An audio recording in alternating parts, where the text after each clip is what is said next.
What is up, everybody? Hey, guys. Hopefully, everybody's doing well. Hopefully, y'all haven't forgotten about us with being gone a week. Hey, Brian. What's up, Brian? The show. I know I sound terrible. I got the show sickness. The show is absolutely amazing in Ohio. Feels like I should be on Facebook. I mean, either way. We had a really good time. Got to see Zach, which is always awesome. Hey, what's up, Brad? Hey, Brad. We're taking an idea that you had for our next show, so thank you. But yeah, we had an excellent show. It was so nice to meet some new people like Brad. By the way, if you've never heard of Zach, our admin, Goon Shit, Gear Goons, Zach. If you're not familiar with Be Kind Studios, Brad Kindred is one of the masterminds behind it. Their hanks are absolutely fantastic. They do tool rolls and they have microfiber hanks, and it's some of the best microfiber I've ever used. Cleans your glasses really well. Everything looks absolutely professional. Like I had my hanks on the table, and I was like, yeah, don't look at my hanks. Y'all are professionals and shit. I just dabble. I sold a couple knives, which was awesome. Have the potential to have a big order.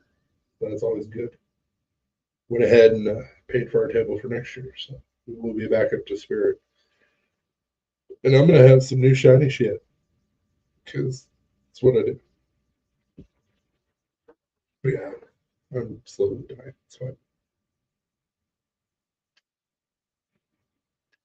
Yeah, I guess we picked up something from the show. I'm fine. So I don't know. Kearney is sick. Yeah, I saw his Facebook. That's what. You get me sick. That's what you get for you guys going to the bathroom together. Multiple guys went to the bathroom together at the same time, and it's like, that's how diseases spread. They don't think we did. They know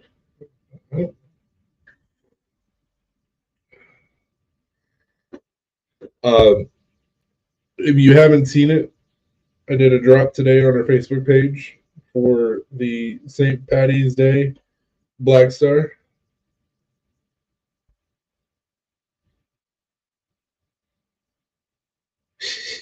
I appreciate it, man. So it's polka dots on one side, and then Kelly Green on the other, with a logo that I just designed today. Well, started designing it yesterday. I finished it up today and digitized it, embroidered it, and all that shit. So it's Manx today. So this one got messed up. So my machine tried to eat it. So. It happens. Whatever. I'll put it in my pocket. And also, if you're not in our Facebook page, Brian, which I'm pretty sure you are. Thank you. And he is. He asked me what time we were going live on the Facebook page. That drop, it's a very special drop because we're playing a game with it to where some lucky person is actually going to get 2 hanks this time. So, yeah, slowly down. Put the inside. When do you want to change the name of the Facebook group? We probably should do that here soon. It's another announcement, which we have already talked about this. We're going to be changing the name of the Facebook group and our website.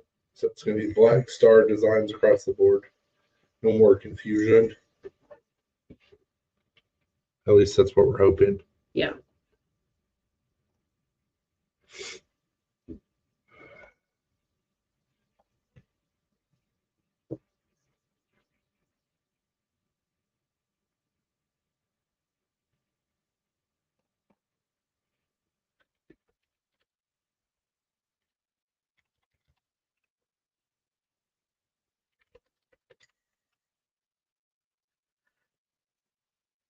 My belt. Nice. Oh, I Oh, don't it's know. not. I That don't, one's not it. I don't think that's my belt. It might be my belt. Might be my belt.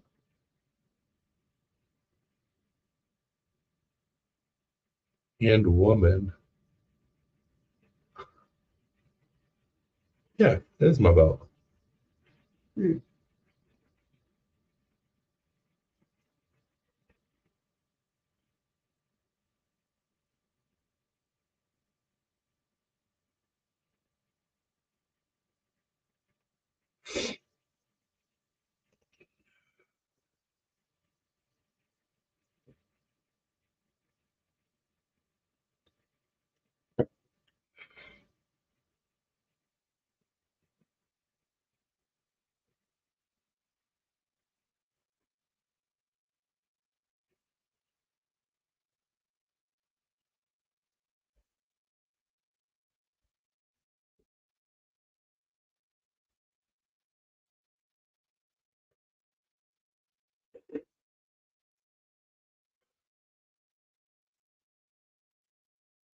Why'd you run everybody off, Brian?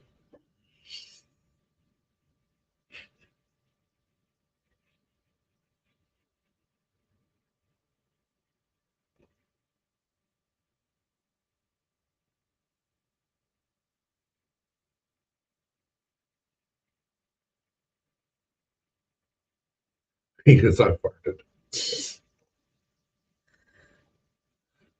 Sorry.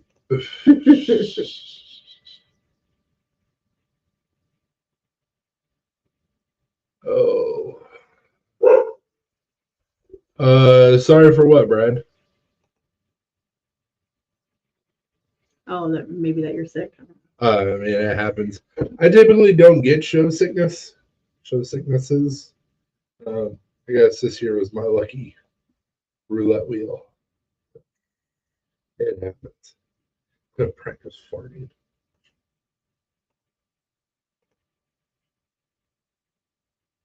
Yeah, Blade is usually awful for sickness just because of so many people.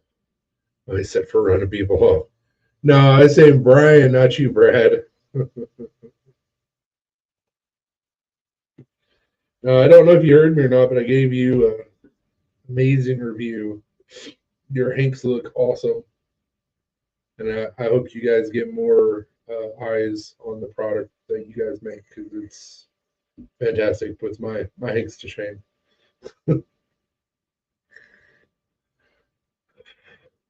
That's the nice thing about capitalism and having competition is it elevates people, makes everybody better. Ooh, yeah. I look at a lot of other people's stuff and I'm like, shit. It's like when we were at Blade Show Spirit,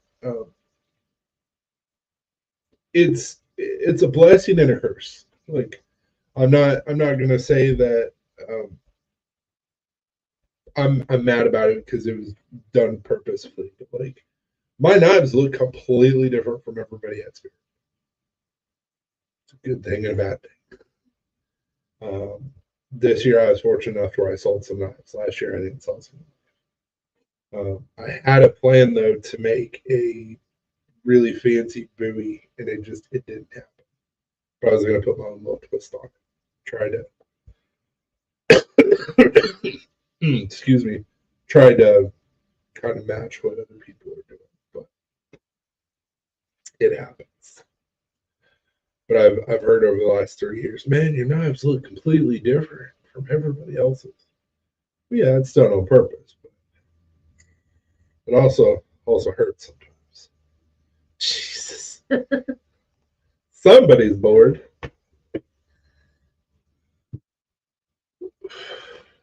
But I will say, Brad, that I am very happy with the embroidery that I did today. I think it came out pretty badass, especially for St. Patty's Day. Now, on to the big news that everybody is waiting for. Jesus. All two people. I mean, so people will go back and watch it, or they won't. I mean, Yeah, they'll just miss out.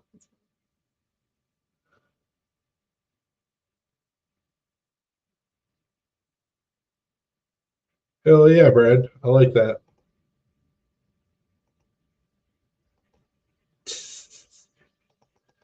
So, as Brian knows, last year, Hey, Dee. what's up, D? Came out with a, well, this is just the proto, but I designed a production folder. So, this is the Apex Arc. It is a flipper, and this one, for whatever reason, is super snappy. So, if that was loud, I'm sorry. This is the one that I need to tighten up the pivot. That's why it's so snappy. I was like, what are you doing? But anyways, tried a couple avenues to get this guy funded, and it didn't quite work out for me, and that's okay. Because I like when people tell me no, because it just makes me do shit harder. Sometimes the hard way, but you know what? That's okay. A lot of times the hard way. As long as shit's still getting done, what does it matter? Sometimes you gotta break some eggs to make breakfast. So, in the process of everything, I started talking with Shieldon again, which is my OEM. So we've done a couple things. We've changed the pocket clip to where it's rounded up and it doesn't look like a Benchmade clip, because that was the main thing that people saw. And we have changed the blade a little bit to where it fits more into the frame, which it's going to fit even more into the frame because we're getting rid of the standoffs and we're potentially putting in a back spacer. So it's going to be pretty much flush, which is what I want it to be anyways. Added more jimping because I got big thumbs, but people do too. These are supposed to be deeper, so it's not slippery. It defeats the purpose of jimping. So this is where we're at right now. We'll see what the next rendering will look like. But what's up, Tony? Hey, Tony. You should be getting a package Soon. Yeah, today or tomorrow. Same thing with Bob Albers and D. If you guys haven't gotten it already. But yeah, so the big news, we've changed the Apex Arc ever so slightly. And I say ever so slightly with the few changes that we made, it almost looks like a completely different thing. But we have secured funding. The bitch is being made. Now, with that being said, OEM is China. So once we get everything situated and they get their money, it's supposed to take 90 days and I'm going to have the knives in hand. Bullshit. Bullshit. Because it took me like 90 days to get my 6 pros. So I'm expecting it to be 5 months or so. Hopefully I'll have them before our show in August. And then as soon as I get them and we go through and check everything and make sure there's no issues, then we put on the website. We're going to post them on Facebook. We're going to post them on Instagram. We're going to post them on Reddit. We're going to post it on Telegram, like anything and everything. I'm going to try and get them in Smoky Mountain Knife Works. I'm going to try and get them in the Custom Knife Show or Custom Knife Shop in Huntsville. I'm also going to try and get it in the Custom Knife Shop in Nashville. So, P&W, you missed the big announcement, sir. Also, once again, thank you, you bastard.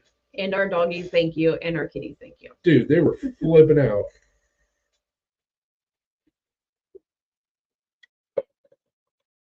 Yeah, so Apex Arc is being made finally. And y'all will get sick of me pushing it. Sorry. Sorry, not sorry. All right.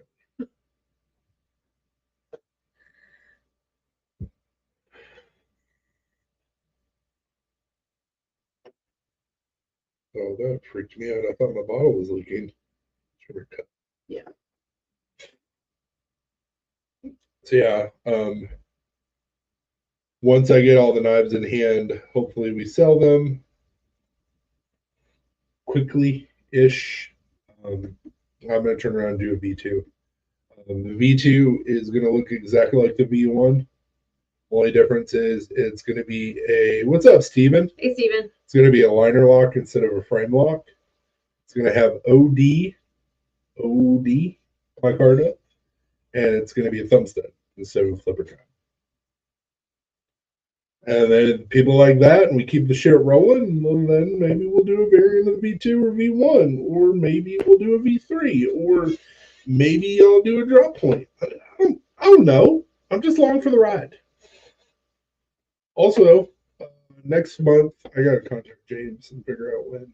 I'm going to be going up to Kentucky to learn folders. So, custom folders are on the way. Custom Apex arcs. If that's the name we decide to go with for the customs. I don't know. I haven't made it that far yet. But I got all the steel and titanium and everything else to make folders. So, it's time.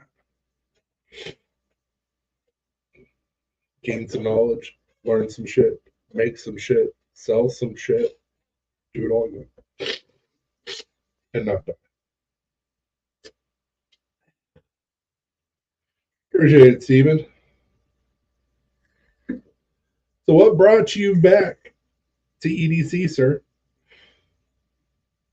Because Country Boy was looking like a ghost town for a while. Tumbleweeds were blowing around in there. Tumbleweeds, definitely blowing around. Pop in every once in a while and be like, hello, hello, hello, hello.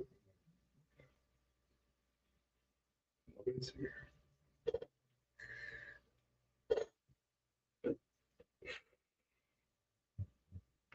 Not complaining. I'm glad you're back. I just nice. Okay. Good deal.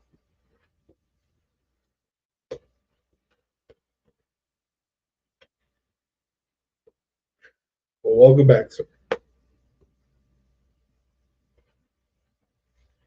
You should message me sometime.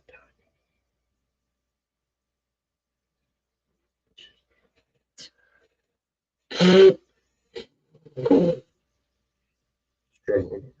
Obviously. Struggle Bus Express. Not something to be proud of. Yeah. We may revamp a little. What you mean revamp a little? We're about to revamp again. Yep. And I would say we could go ahead and do it while we're on live, but I don't know if it's going to miss anything. So. Yeah, and we have to add update the description and all that other group too. So it's true. It's true. I miss your face.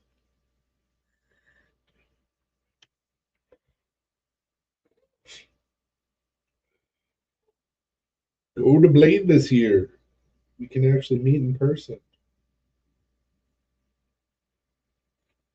Or drive halfway and I'll drive halfway.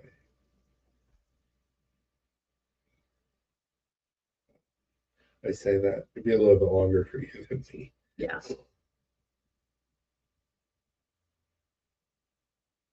All right, then. Yeah, we can meet in well, there's a EDC meetup that's happening in Bristol in May. Mm-hmm. But do it.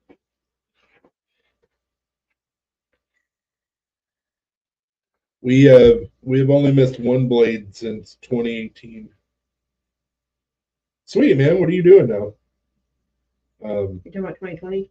Well, I was about to say we've only missed 1 year of Blade, and that was the year that everybody missed Blade because it didn't happen, which was 2020. But we for sure, and we're gonna have to plan this out with our money. For sure, not doing what we did last year because last year sucked.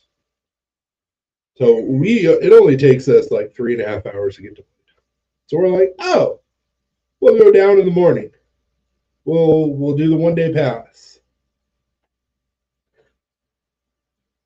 Oh yeah, I already got plans for him. Also, PNW, do you happen to have any food allergies? Anyways, back to the story. So we drove up to Blade. that morning. Got the regular old 1 day pass. Sweet. Nice. Did the show, saw everybody, hung out, got some stuff that I needed for knife making. Hung out with everybody after the show. Well, we went and had dinner. Hung out with everybody after the show. Hung around till about 9 o'clock. Yeah. Walked. I don't know, something stupid because we went out a wrong door, like 4 miles back to our car after walking all day. And then we got home at like 1:30, 2 o'clock in the morning It was like 1:30. after walking like 17 miles. His watch said like we had walked 16 miles or 17 miles. 16 and a half miles or 17 miles or some shit like that. We were dead for like 2 days, and we were like, never again. It was awful. Well, we were trying to save money. We didn't really have the money for the inflated hotel costs. And we were like, oh, this is a quick trip. Yeah. Awful. Do you happen to have any food allergies, sir? That was my question. Yeah, if it comes down to like we go to Blade for a day or not go at all, we'll just not go. Hell no. That was awful. Hell no. We were very ambitious though, thinking that we could do that. Well, I mean, if we were about 10 years younger, it wouldn't Oh yeah, have been that we wouldn't big have had a deal. problem. Jesus Christ. It's so bad. Plus, now we know about that delicious bagel place. So it's like we have to go once while we're down there, maybe twice, because it was delicious. So good. Absolutely amazing. All shellfish. Good to know. Noted. Oh, yeah. I will send you a pound of shrimp in the mail.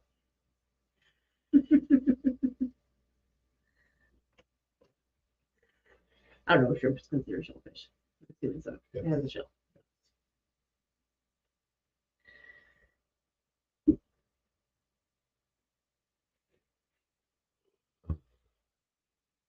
But I have booked a hotel for Blade already. Oh, no kidding? One that's fairly close. And it's not, I mean, all the prices of the hotels at Blade are kind of pricey, Yeah. but it's not like What super what crazy. days do you have it scheduled? I have it for, hold on, let me pull it up. If I can find the freaking app. There it is. Like an old person using my phone. Ow. It's a Hampton Inn. Okay. 6th through the 9th.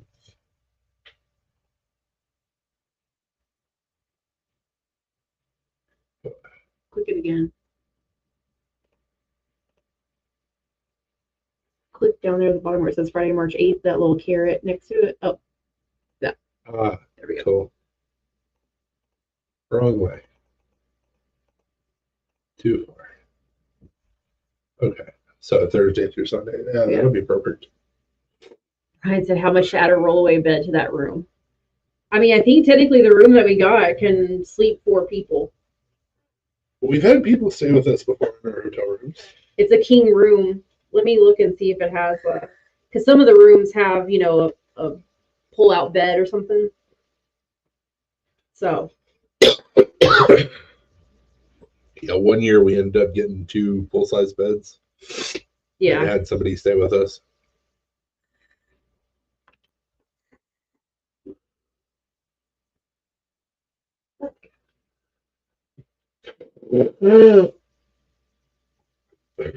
My plan, you know the saying, man makes plans, God laughs, is that we will have a table at Blade next year. And we will go to the Badger Classic next year. I don't know if we'll have a table or just go, but either way. Knives go over well. We're going to be doing a lot more shows. Probably do like once a month, maybe twice a month, depending on if it's local or not. the price for. Jesus Christ. Yeah. Buy monies. And that was the cheaper, one of the cheaper rates. That's about what we paid at the hotel. The Blades Inn. It was a little bit more than that, but not by much. Not by much. Wish I actually go this year, but with my daughter going to World Powerlifting in Malta in September, I gotcha. Yeah. That'd be a little problematic. Yeah. And you know, money is kind of a thing too.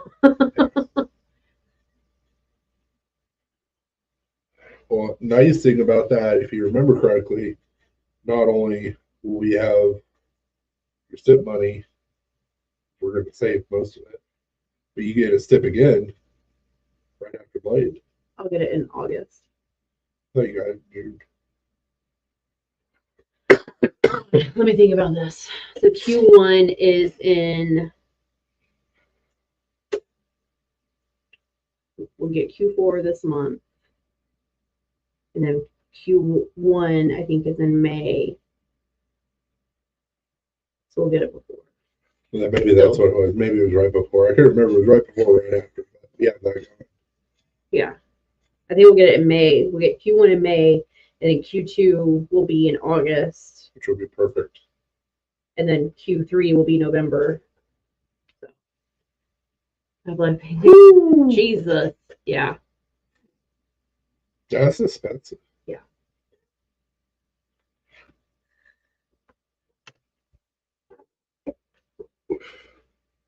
Also, Watch out behind you on this roof. Just FYI.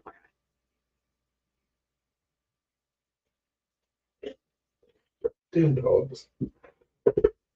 Also, what were you gonna say? Also, if we can get Black Star going, I'd like to do a little bit more traveling besides just shows. Yeah.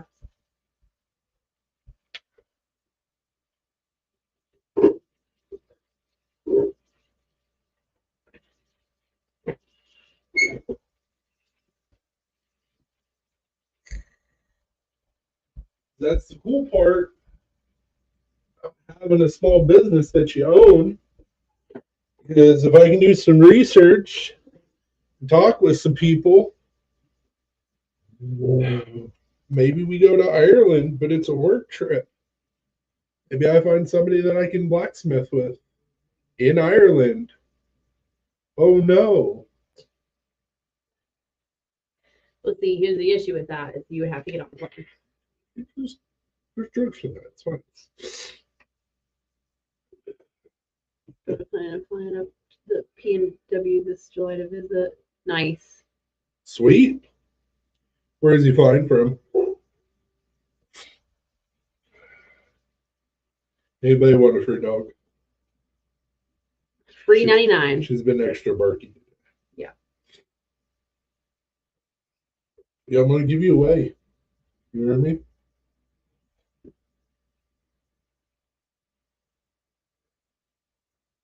Oh, sweet. So we live like an hour and a half-ish away from Kentucky. Yep.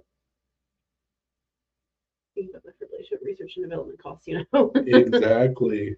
Exactly. Well, that's the nice thing about Blade is they actually have classes. They have Blade University. Yep. So take a couple classes. It's a write-off. Aloha. What's up, Lance? Hey, Lance.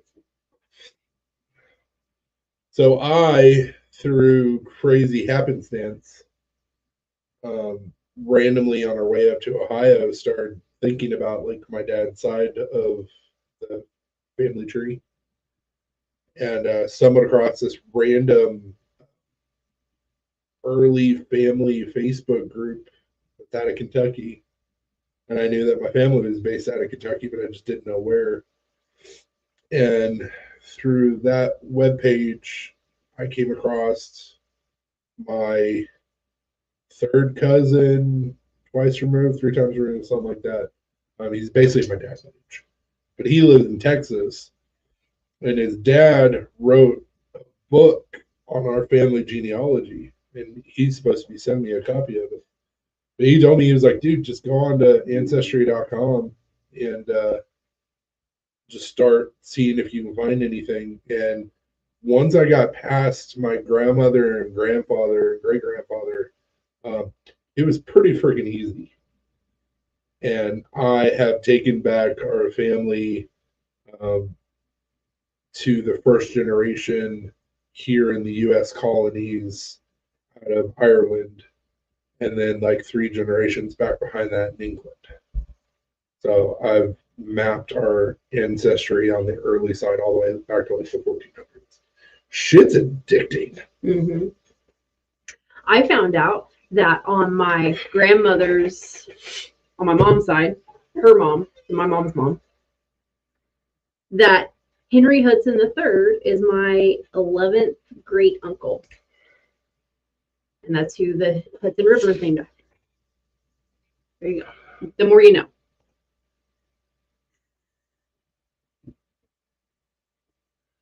And I found out, which I already knew that I was related, I just didn't know how, that I am second cousins 7 times removed with General Jubal Anderson Early, who is number 2 under Lee, which is pretty cool, out of Kentucky.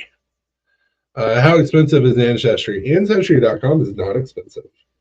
They give you like either 10 or 14-day free trial, and then it's like $25 a month after that. They have different tiers of plans, so it's like kind of the same setup as StreamYard, where it's like, well, if you sign up for 6 months, you get a cheaper price per month. Sign up for a year, you get a cheaper price per month. So, but yeah, it's like $25 a month if you just do it monthly. We're both planning on getting rid of our memberships before we get charged. Yeah, I'm actually gonna like do that now. Do that now. Just because like I traced it back as far as I can go. It's like the 1500s, so you can't really go back further than that because records and stuff really wasn't a thing in like 1400s and earlier. So it's like.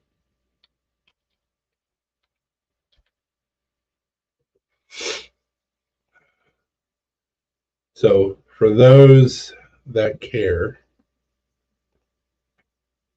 and if you don't care, I'm going to show it anyways. That's my cousin.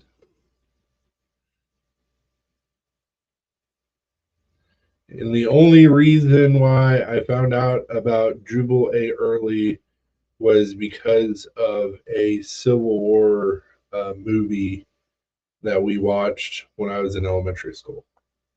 And I heard the name Early and my head popped up. And I was like, hold up, wait a minute. Here's your cancellation reminder. Oh, dude, that's not even a good picture of him. Hold on.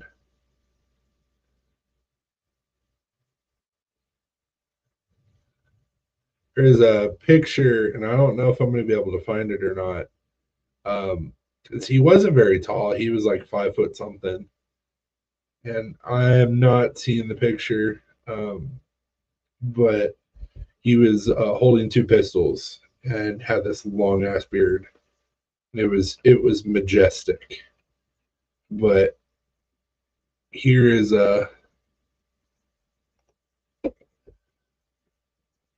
here's a picture in his later years. It's a man's beard. Get there. Get there. Yeah, he was an absolute badass.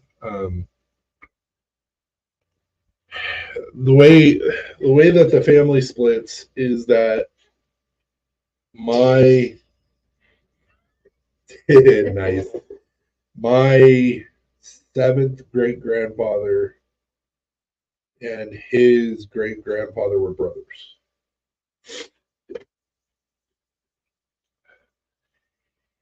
Mr. Jeremiah Early. Jeremiah Sr. Jeremiah Early Sr. Yeah, dude. Awesome beards. Pretty much all the Earlys had amazing beards. And then, like, you got down to my great-great-grandfather, something like that. Like, beards kind of went away. And then my grandfather had all the early lineage, and then his mom's mom, so his grandma was Cherokee. So my grandfather couldn't grow a beard. My dad can grow a beard, he just chooses. And then you got me.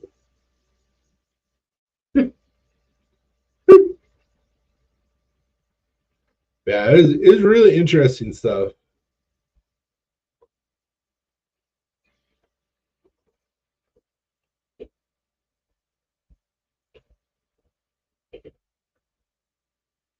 Well, that's messed up. I mean, not really messed up. But. What? So siblings, Joab, Ruth, Richard, Moore. His dad's name was Joab. Job. Joab. You sure it's not pronounced Job? Yeah, it might be Job. I'm going to call it Joab. More distinguished. But yeah, that was his dad's name. So I guess he'd be Junior. My tribe is responsible for the death of the first West Point Academy graduate. Jesus. You got him all choked up. I did not expect the turn of that story. Yeah, my the relatives that came over here from Donegal, Ireland, were William and John. John was a preacher, and from what I can tell, him and his dad were sailors. And then there's lots of military service through Ancestry.com. One of my family members, there's papers for him to join the Sons of Liberty. Yeah. Pretty freaking cool. I've said that several times in my family too. Go to Facebook. Heyo. Oh, it's just Tony. Hey, Tony, again. Tony's back. Yeah, it's like Earlys weren't part of the 13 original families, but like, we were here before America was America. Yeah. So you're welcome. My family was as well. Came over to the colonies pretty early. Jeremiah Jr., which was Jubal's grandfather, has that historical marker that names him up in Kentucky. Yeah. Where he ran like a steel mill or something like that. Something to do with steel. Metal's in my blood. I just want to know if anybody was like a blacksmith. It's like, oh, there it is. That checks out. I haven't found that anybody's a blacksmith. At least not professional. They could have done it as like a hobby. Especially back then. Yeah. Like farming and shit. Like, yeah, I make some shit. But I haven't seen any evidence of like, yeah, he was a smith. Very disappointed.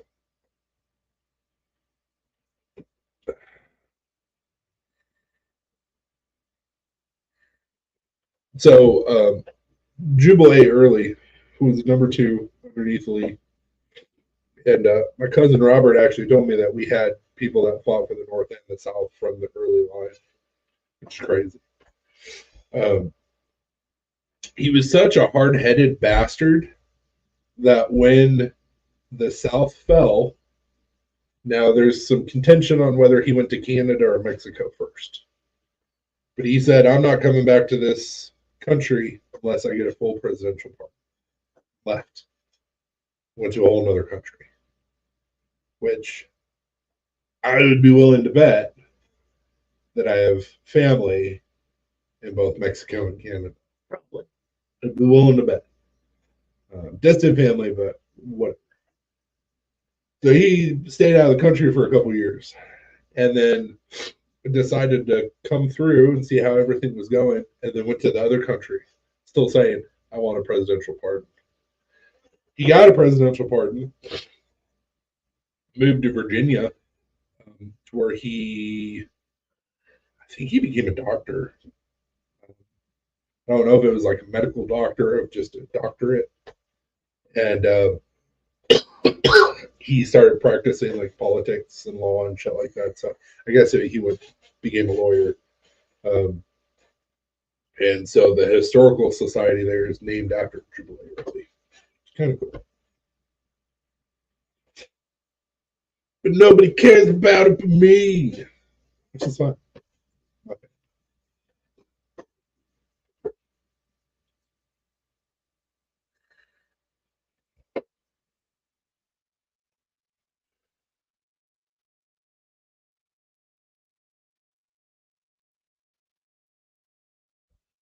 Also got to, speaking of random stuff, also got to meet pizza operator We got to meet pizza. up in Ohio, which was pretty cool. Super nice dude. We got to meet pizza and son of pizza. Yes. Pizza Junior. Little pepperoni. Little slice. Little slice.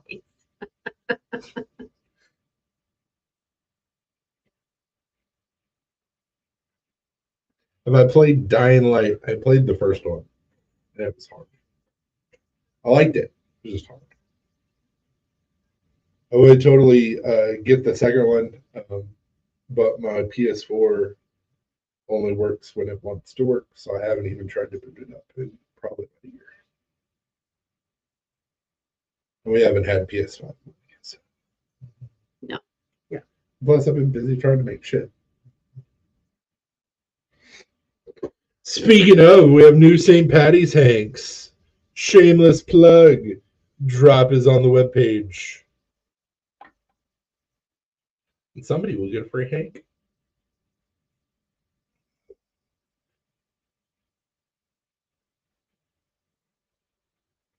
I didn't realize I was still on Zach's live. Oops. Link, what are you doing? What are you doing? My favorite PS4 game. I just got Dying Light 2 and I'm quite disappointed. No shit. Figured it would be better. Yeah, Dying Light was really interesting. It was a very, like you said, it was a very hard game. But it didn't ruin anything for me. I was just like, man, this is tough. I love it. Yeah, you're a doofus. You're not supposed to be on the desk. Well, hello, sir. I saw you showing off my belt. It looks amazing.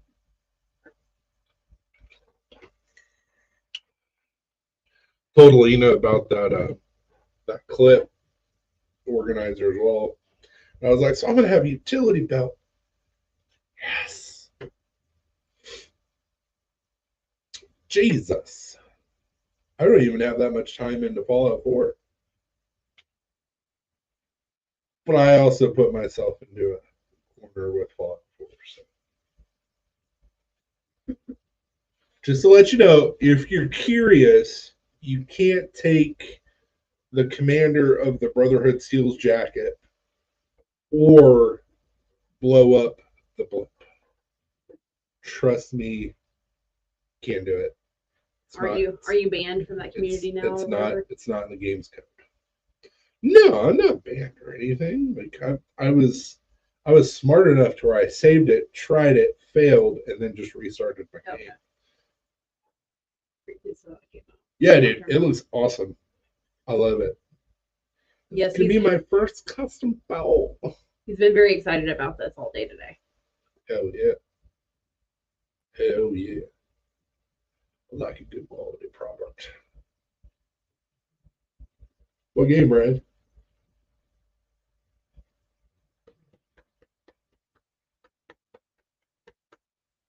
Hi, Kung Pao Katie. This is what you heard me. As he's working. And he's like refusing to look at the camera. He's like, no. Dude, just look at it. I don't want everybody to see me. Just look. Just everybody wants to see your pretty face. Just. There we go. Ish. There we go. Good enough.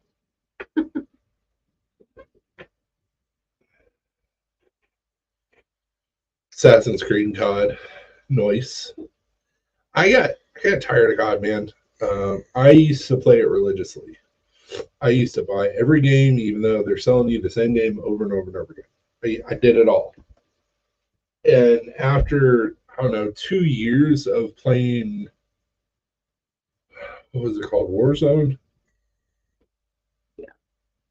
Or Rumble or whatever the hell it was called. I was just done. And I have not played anything from Call of Duty since then. But I mean, I go back on COD. The first game I ever played was 4. So it's like I have given them loads of. I just got to the point where I'm like, I'm done. Tired of you guys like not fixing the things that need to be fixed and pushing things that don't need to be fixed and like letting people cheat and everything else. And you're just like, meh. All the fans of the game ask for one thing, you do the complete opposite. Like,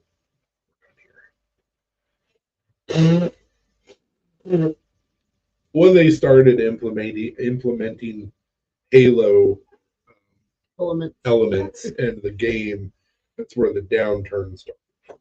So I was like, Call of Duty, this isn't Halo. Ass. So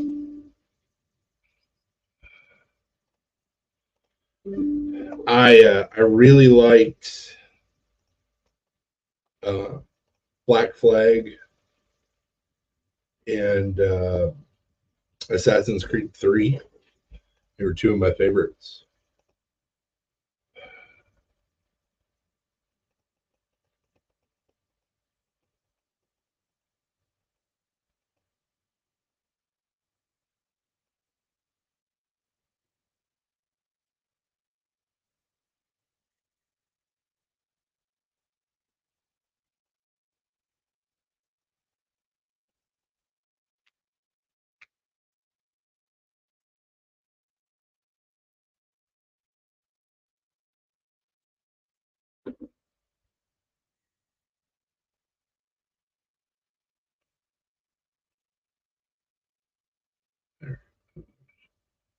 Stupid.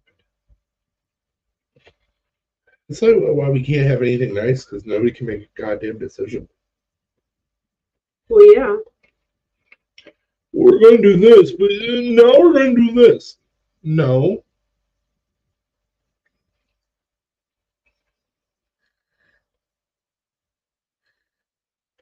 Last game I played was God of War. Is it Ragnarok? The one you got for me? Yes. That was awesome. But I'm a huge God of War fan. They're coming out with another. And I'm like, we have to go get a used PS5. I don't.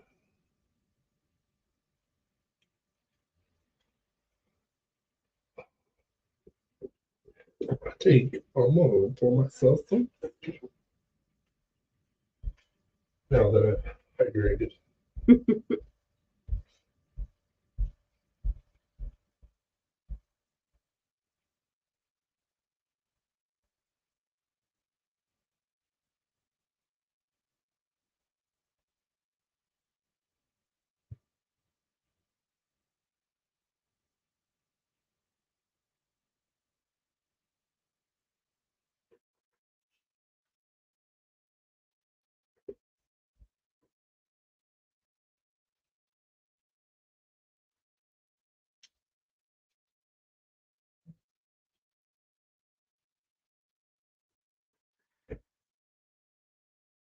Yeah, Chris loves all the God of War games.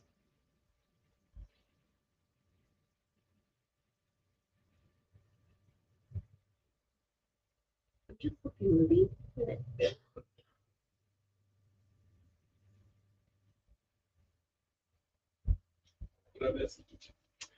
P&W said I played every God of War. They are awesome. And I said that you loved the God of War games. Huge fan. I loved. It's not just because I have Norwegian heritage in me, but like I loved the last two God of War games. It was a nice divergence from the original games. But like, I'm a big history person, so that was the thing that I always really loved about God of War is that they would sprinkle in like mythology and history. And so like with Ragnarok, where you're going up against um, Thor and all these other characters, I was just like, it's amazing. Yeah, man, I love the secret mini games you find. You're talking about God of War 1, sir. You just got blah blah blah experience. Very funny. Did you know about that?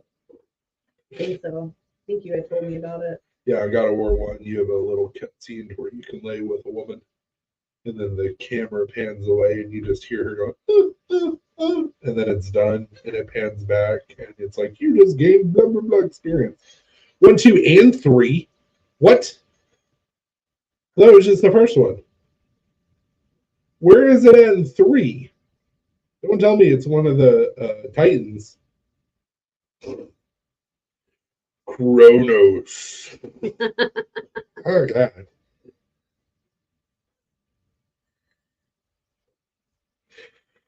Be like Gen B. Mm-hmm. What are you doing? Also, and I'm sure that's because probably nobody knows, this is a new hat I just got today. Because the one I was wearing 2 weeks ago sold it at the show. So I will be making more of these. I know Brian wants one.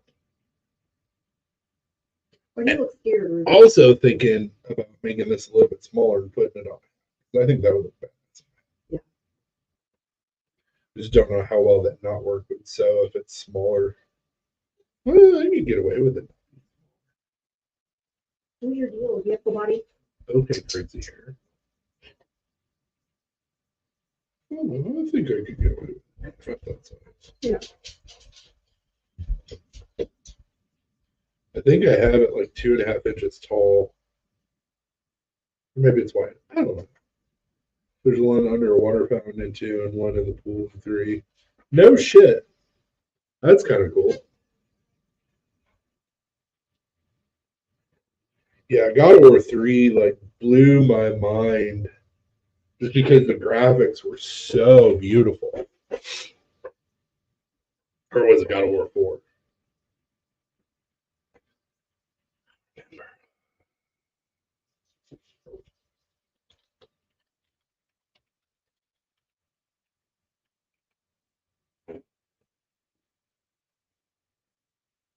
God of War 2, God of War 3.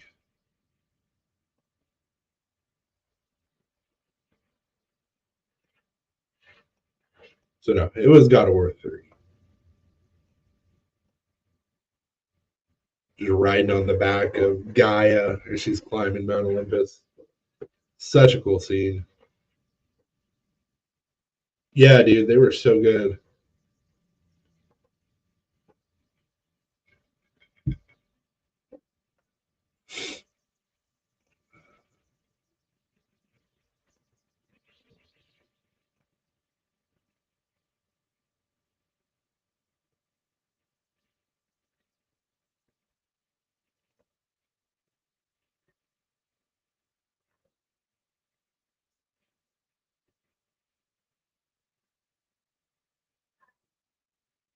I love any game that has like a good story, like a good storyline. And that was the one thing that I really liked about Call of Duty back in the day is that you would get these really good storylines, and they were just like, "No, we're not doing that anymore." And it almost ruins the experience. But I'm a big God of War fan. I'm a big Metal Gear Solid fan. Except for the last Metal Gear Solid was not good, but Metal Gear Solid 4, yes.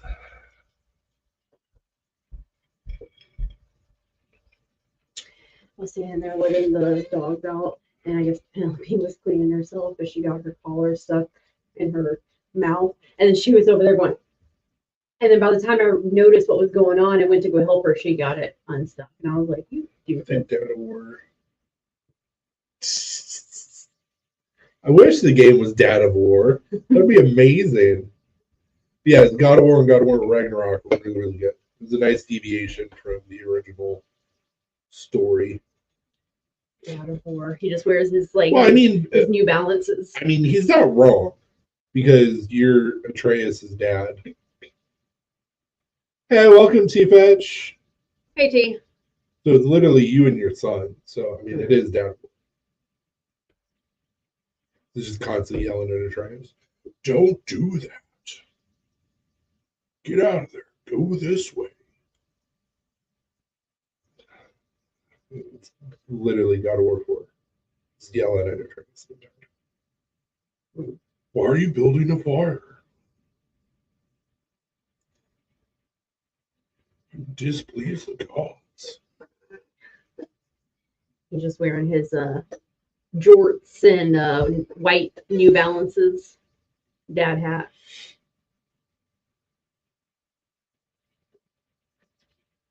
That'd be pretty awesome to have that costume as an option. Going through Midgard, just straight up dressed like a dad. Atreus, go over here. Mow the lawn. Saturday, 8 a.m. What are you doing still sleeping? He's over there with at the grill with the tongs. Clink, clink, clink. Instead of having the axe, it's tongs.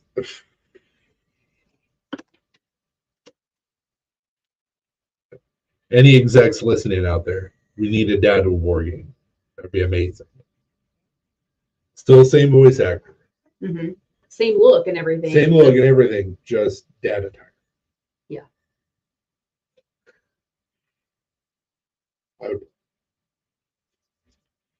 love the father-son development that takes place through the games. So good. I was so invested for Kratos to tell Atreus he's a god. What's up, Doug? Doug. I was talking about our family earlier. Oh, I haven't had a chance to tell you, Doug. So No, I took our family, my side of the family, back to like the 1400s, and we go from Early to Hurley, Herle. We have a different coat, family crest as well, which is kind of weird. Did you tell him about the knives too? I mean, he knew about it already. Okay. So he was bugging the shit out of me, and I was like, bro. Okay. I just want to make sure you told him. But day come.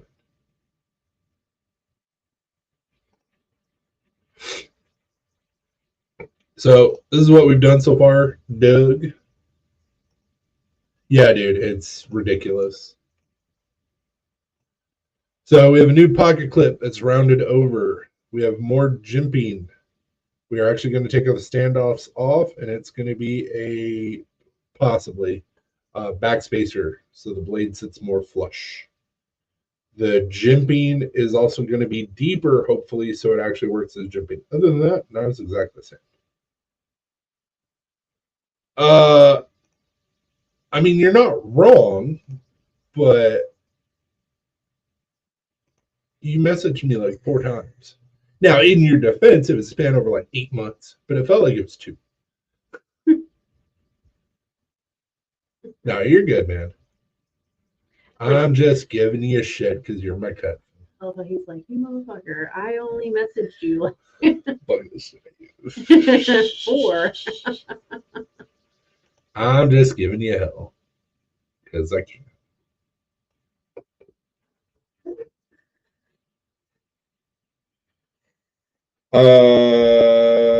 No, I don't. Another reason why I don't is because the original quote that I got is going to be different now that we've made these changes. But you know me. For I Josh, have a tendency to hook people the fuck up. I was gonna say for Josh, just charge him double, whatever it is. What's up, Neil? Like for normally it would be like $250, but for you, I'll give you a deal. It's $500. I'm gonna make you one. I already know, Doug. It's in that hat you have. The second one I've had to make for myself. This is the OD hat problem all over again. Mm-hmm. Because I had to make 5 of them the last time. Mm-hmm. It won't happen this week, obviously, because I don't go back to work till next week. Next week, depending on how busy we are, I'll probably end up selling like 4 of them. Just so, because I know Brian wants one. I'm running low on hats, believe it or not. Running low on Hanks too. It's crazy. Yeah, we sold quite a few Hanks at the show. Ow. Anyways, what I was gonna say is we sold the the 2 Jinko Hanks, which is pretty cool. We're hoping to start doing drops on Fridays, but people not going in on them.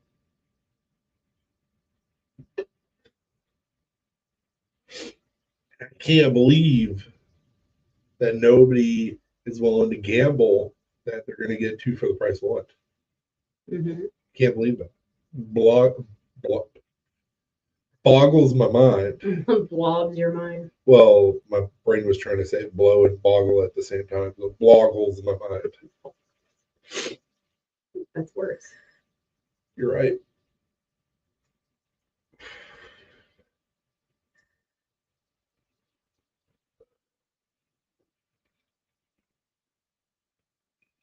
Yeah, Doug, when you were messaging me this morning, I was embroidering these. And then when you were messaging me this afternoon, I was actually sewing the Hanks. It's nice when you only live like 15 minutes away from work. I walked in, Robbie was like, Why? "What are you doing?" I was like, "I got some Hanks to sew." And he's like, "Okay." I was like, "Yeah, my wife said that I just can't stay away from here," and he just started laughing. Then he asked me about a design that Abet said she was going to do, and then she wasn't going to come in today, and then she showed up to do the design. I'm like, At least you didn't have to work. yeah. I used to live 49 minutes from work. Missed a comment. There we go. Hey, Neil. Yeah, what's up, man? Doing good, doing good. Getting some shit going. Did a Hank drop today? I haven't said that yet. I did a Hank drop today. Still available.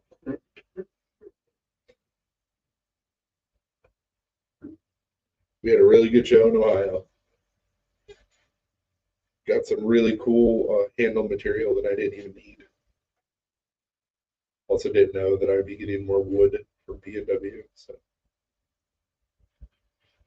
I gotta make some knives.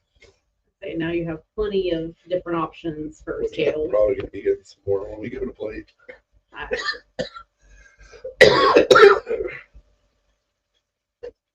got really the only thing I need to get from Jance, unless they're running that sale again, is that layered micarta, black and cardinal micarta. You know they're going to be running that sale again. I know, and I'm gonna bring home some shit because I was Jance. Like anytime I walk up to Jance, they just look at me and they're like, "We know you. We got you." I'm like, oh. Buy monies. Pops usually has some good deals too. At Blade. I have a fixed blade and a hat. I need Yeah. that holder. It's coming in due time. Once we get everything squared away and they get their money, it'll probably be about 4 to 5 months. Maybe sooner. Hopefully sooner. I would love to have the actual product at Blade, but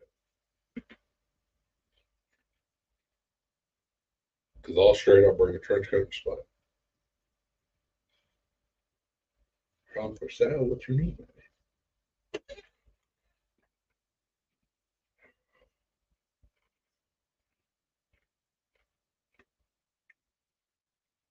Which fixed blade do you have for me, Doug?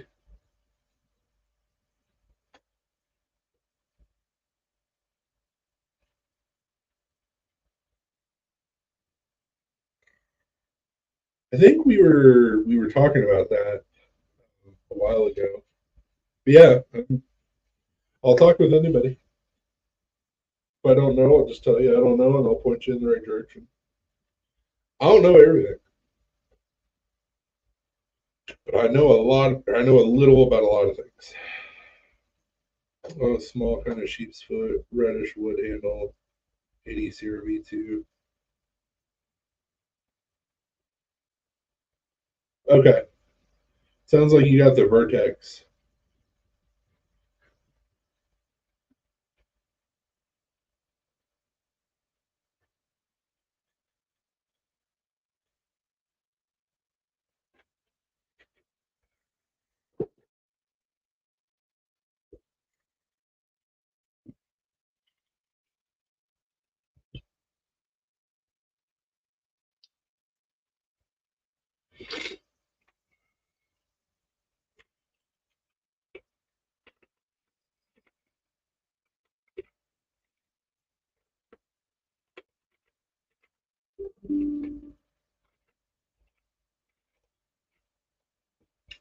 Yes, sir. That would be the Vertex. Yep.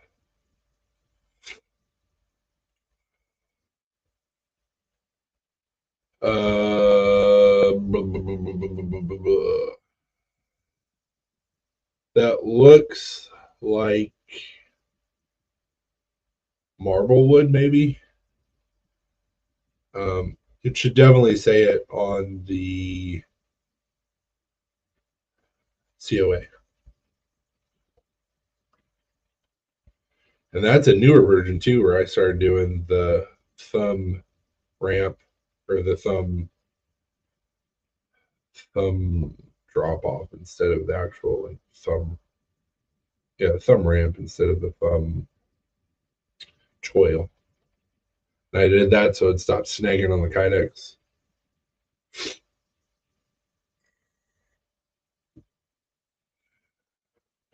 Not bad, not bad. Yeah, something like that. I think it's been about 2 years.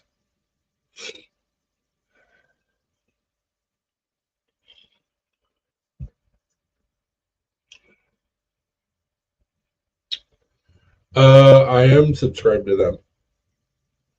They I was on their live one night and they looked up my shit and like were posting like all my videos and stuff. Like, it was pretty cool. Oh, are those the ones that live in Dyersburg or whatever? Yeah.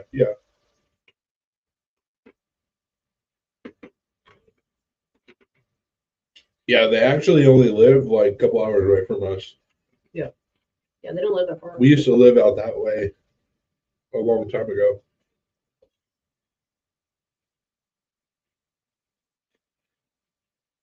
Hopefully, we don't offend anybody with what we're going to say, but West Tennessee is trash. So there's that.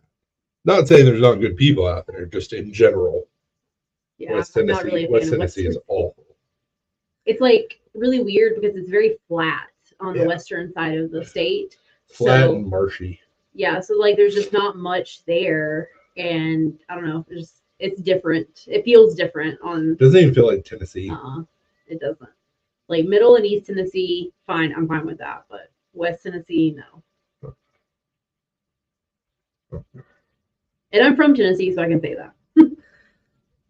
Man, I might as well say I'm from Tennessee. Yeah. I've lived here for 20 years. I dig it's mountains and trees like here. Most of Tennessee is like that. West Tennessee is not like that. Yeah.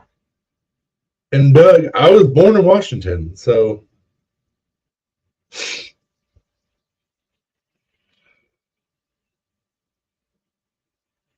but like I stated earlier, my family hails from Kentucky.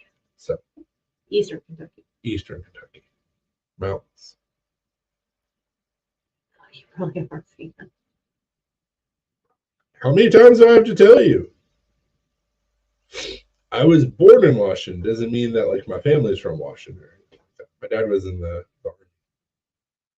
Tacoma. Fort Lewis. Back then it was Fort Lewis. Now it's Fort Lewis McChord. It's got to do a dual base. Air Force is always sponging off the Army. Yeah. I didn't have a choice in that.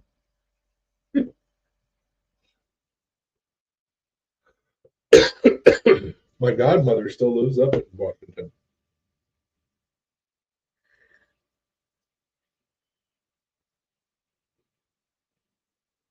Just saying.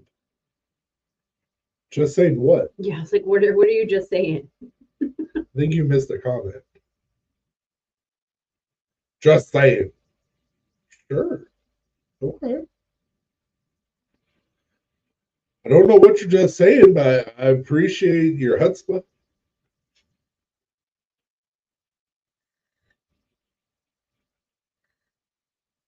Yeah, it's a really weird situation. So, my grandma's great great grandfather was Indian John, rest area in Ellensburg.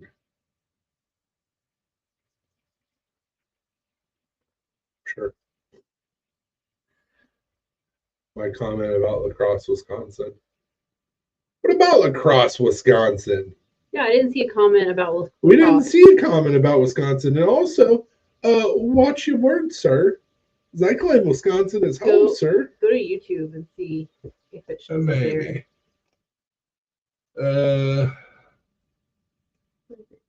No, it doesn't say. It doesn't show it there either. We're not seeing a comment about La Crosse. My mom is originally from Wisconsin. My dad's from Iowa. And so I claim Wisconsin as home.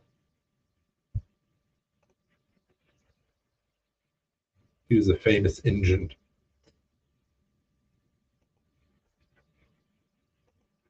I have on my grandfather's side, his great grandmother was Cherokee.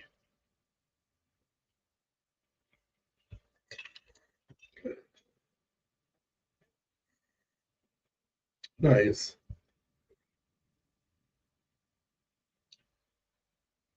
Yeah, so my early side is from Kentucky.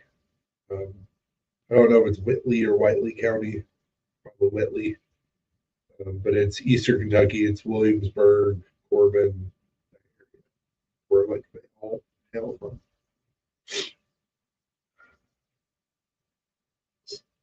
Code Blue Camp. I'll check them out.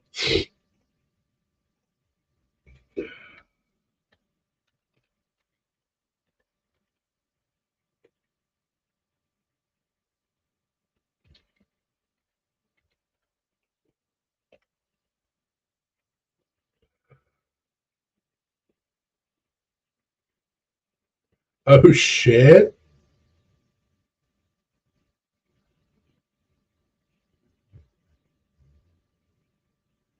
Oh, I gotta watch these. Subscribed. That's awesome. Yeah, I love it up there. People are usually like eerily nice, but there's some problem areas up in Wisconsin. It's not all beer and cheese curds and happiness.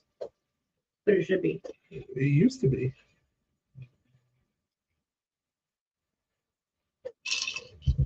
Like I don't step foot in Milwaukee. I don't even stop or gas in Milwaukee. But same thing with Chicago. Yeah. Like it was on our way back from Wisconsin last time I went. The way we had to stop right off the interstate in Milwaukee. We had to pee or get gas or something the whole time. I was like, like Memphis. No bueno.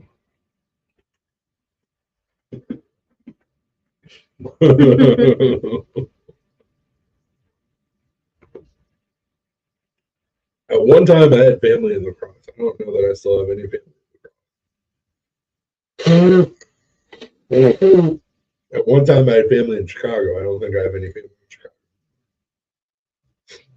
Oh no.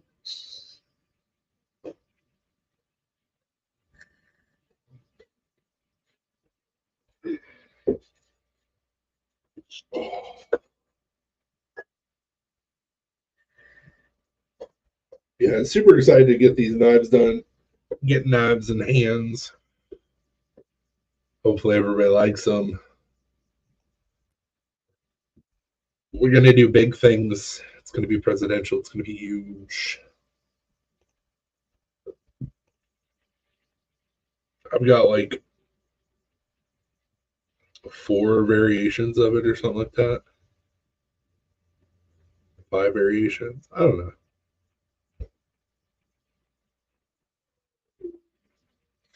And I mean, who knows where the wind may take me. I may have to do a balisong or a slip joint or something like that. Yeah, you never know. You never know. You never know. I still want to do a slip joint like that.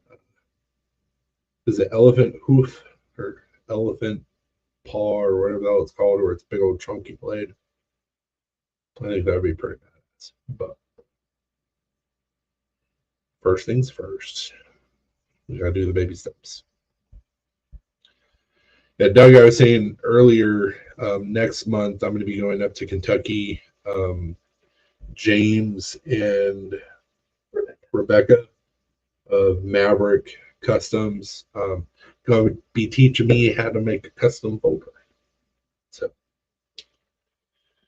there will be custom folders coming out of my shop.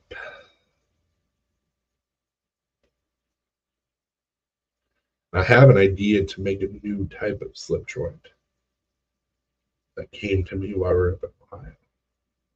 But I don't know how the mechanics will work. We'll see. Does that feel good? Does that feel good? She was in there yelling at me. So. Good. Cat's gonna yell at you. Pick her up. That's what I would say.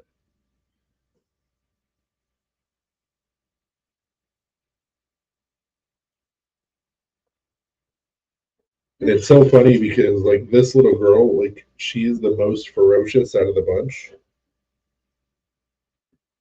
I was looking after something, I didn't know what it was. So. Oh. Anyway. Yeah, let's see what's going on. I didn't know if it was like Like a what Gizmo used to get. nipple. Just a nipple. Gizmo would go meow meow. Yeah, so oh yeah. I've known about that for a while. I was told to be quiet. That's been in the making for like 3 years or something. Oops. Yeah, so this little girl, she is the smallest of the bunch. We're pretty sure she's part munchkin. Like she's a forever kid. And like she's the only one out of the bunch that she's like, I'm a tiger. I'm gonna fuck you up. Yeah, she has Napoleon syndrome for sure. Absolutely. She's the only one that acts like she's this big, ferocious cat. And it's like, but you're so tiny and adorable. She was yelling at the dog earlier, and the dogs are like 3 times her size. She don't care. Nope, she doesn't give a fuck. Penelope don't give a shit. That's why I call her Little P, because she's gangster. Gangsters fuck. She's flooded my death. Uh-huh. He's okay with her little merman.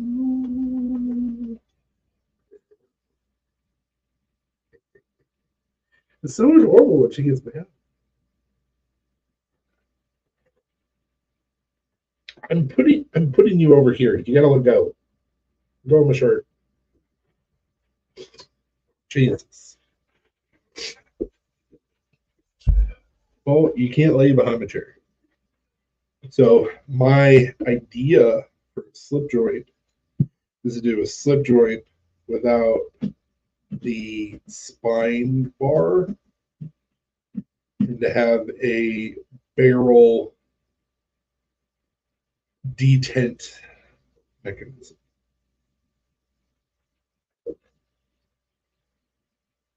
Called sip shooter.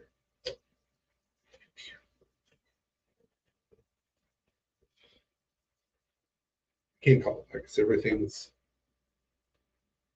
geometric. You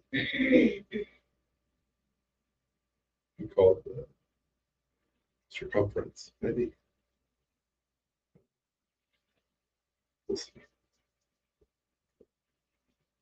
Called the circumcision. What?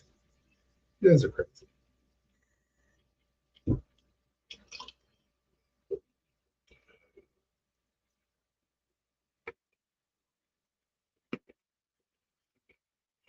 Good talk. Good news is Blue moved, so he wasn't not right behind your chair anymore. Well,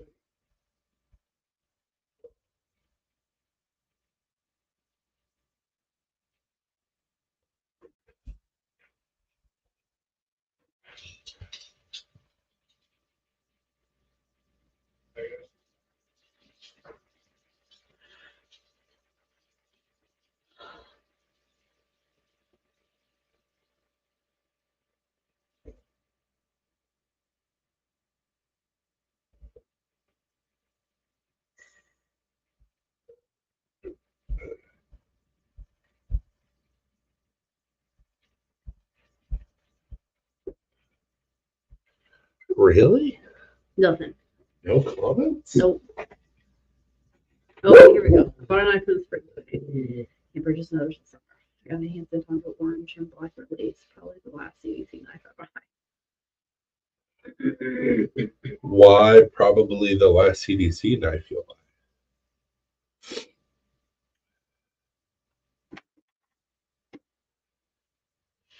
And the reason why I ask why is it the last CDC knife you'll buy, because there may or may not be a Black Star Apex with purple or blue screws and like a donut themed fat carbon. May or may not happen. May or may not be a thing.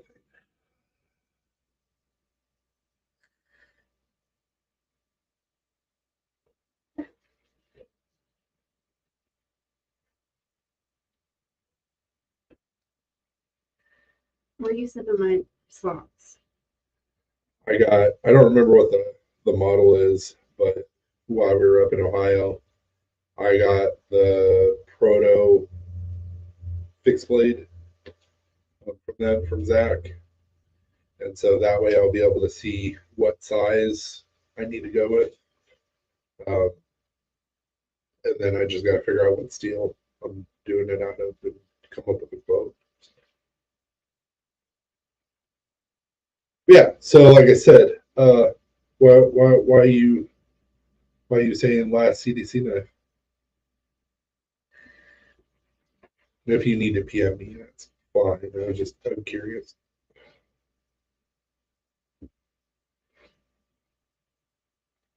The products are great, but I don't think Zach is treated properly by the other dudes.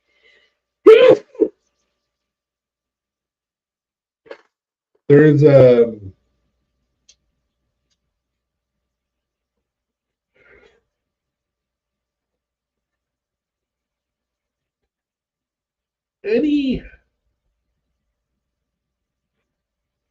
any time that you have a partnership for a company, there's gonna be growing pains. It's part of it.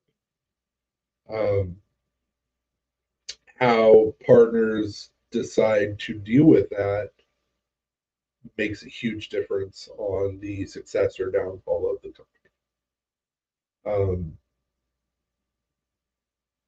I don't know what's going on. I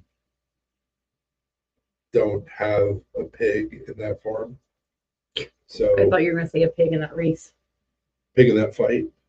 So I don't know. But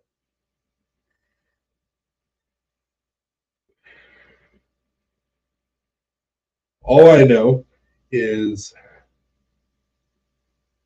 no matter what, we have a really good partnership. We're married first, and we're business partners second. She lets me do things to her that in some states would be illegal. So like, all good. And then we have Zach. Zach has been a huge help to us. So it's like, no matter what happens, like we're still gonna be doing the shenanigans. So, I don't know any deals or anything. I just feel Zach should get more props with his dedication to CDC. Brian probably came back to the part where you were saying she lets me do things to her that are illegal in some states. There's a reason why we live in Tennessee and not Alabama. And it's not because we're cousins, because we're not. No, we checked that on the family tree. Funniest part is that I introduced Zach to Luke and Drew. Zach was our admin first, and if it wasn't for me pimping out Zach, CDC wouldn't be, or at least as big of a thing as it is. So, yeah, I think the same. Yeah, dude. Zach was our admin since Estrella, now Ace Collaborative, now about to be Black Star, since we started in 2019. Mm-hmm. Zach and I have been boys for a minute. Ever since the first night you guys met and you tried to wrestle him. Yeah, I did try to wrestle him. True story. That actually happened. What a story though. First time you meet a guy, he tries to fucking wrestle you with his shirt off. He was straight up like Peter Griffin going, whoa, whoa, whoa, whoa, whoa. And I was like, come on, let's do this.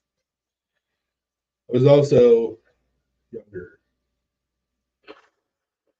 and more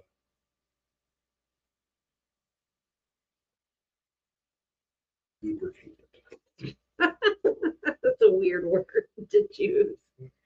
I like how she says tried. He wouldn't let me. Trying to bond, and he was like, nah. Can you guys not? B&W said, oh, you guys attack. I was trying to attack Zach. Zach was like, no. No means no. He almost blew a whistle. Yeah, he almost did. Yeah, I mean, we're close to him. We're close to his significant other, Alyssa. I've watched Kaden grow up. I've watched Oliver grow up. That blows my friggin' mind that he's like 8. I know. I remember when he was a toddler. He was 3 whenever we first met Zach. Crazy. And like I used to be able to pick him up and sling him around, and like I can't really do that now. He's even for bottling. It's just insane. Doug is over on YouTube now. What's up, Doug? I just imagined 2 grizzlies fighting. Exactly. It's that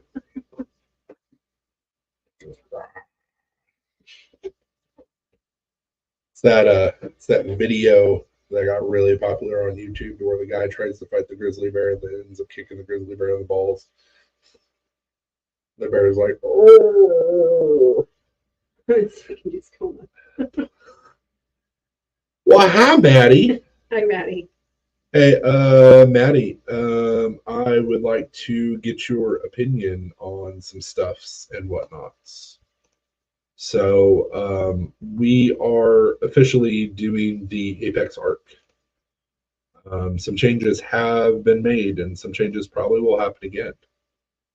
So this is where we're sitting at right now. More jimping, deeper jimping, hopefully, to where it actually is non-slippery. Different pocket clip, rounded pocket clip, and potential of it being a backspacer instead of standoff, so that blade sits flush. Thoughts, criticisms, prayers, I don't know. Questions, comments, emotional Concerns. outbursts. Concerns. Any is appreciated.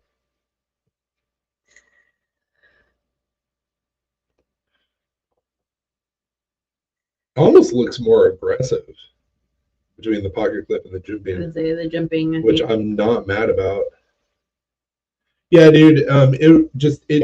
It was too short for my big thumbs, and it was too slippery to be jimping. Yeah, they So were like not I've deeper. talked with the dude from China. He said maybe a textured backspacer too. I was thinking about that, maybe something to match the jimping. But I was talking to him. I was like, man, the jimping, it doesn't jimp. It's slippery. And Jim's got to jump. Jimp's got a jimp, and the jimp was not jimping. Blade steel is going to be CPM 154. And then Brian said, "What are you changing about the clip? It's just more rounded now." So Chris can show you. we changed the clip completely. Oh, okay. Well, my bad. So before it looked almost like a Benchmade clip. Yes. So it's always been CPM 154. I'm not deviating from that steel. So the original clip was this guy. So more of like a Benchmade clip. All I wanted him to do was round over the top so you didn't get hot spots. And he was like, what about this clip? And I was like, oh, I actually like that. So what my plans are is once we get everything figured out and secured with the production model, and we give them their monies, and they say, hey, you'll have the blades in X amount of months. I like the other clip, but it gives you a hot spot in the hand. And I think he's saying the clip that you're going to. Oh, the new clip? Yeah. I like the new clip. But anyways, once we get the knives in hand and everything, Maddie, I would love to send 2 more to the Apex group and have them review them again. But this time it's not the proto, it's the actual production. And then we can do the same thing. We'll give one away. I think that'd be pretty cool.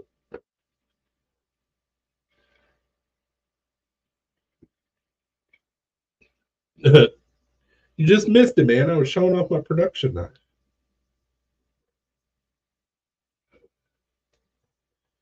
I guess for you, I'll put it back up. That would be awesome. Pachow. Pachow. Pachow. Pachow. Pachow. I mean, what do you mean you already bought one?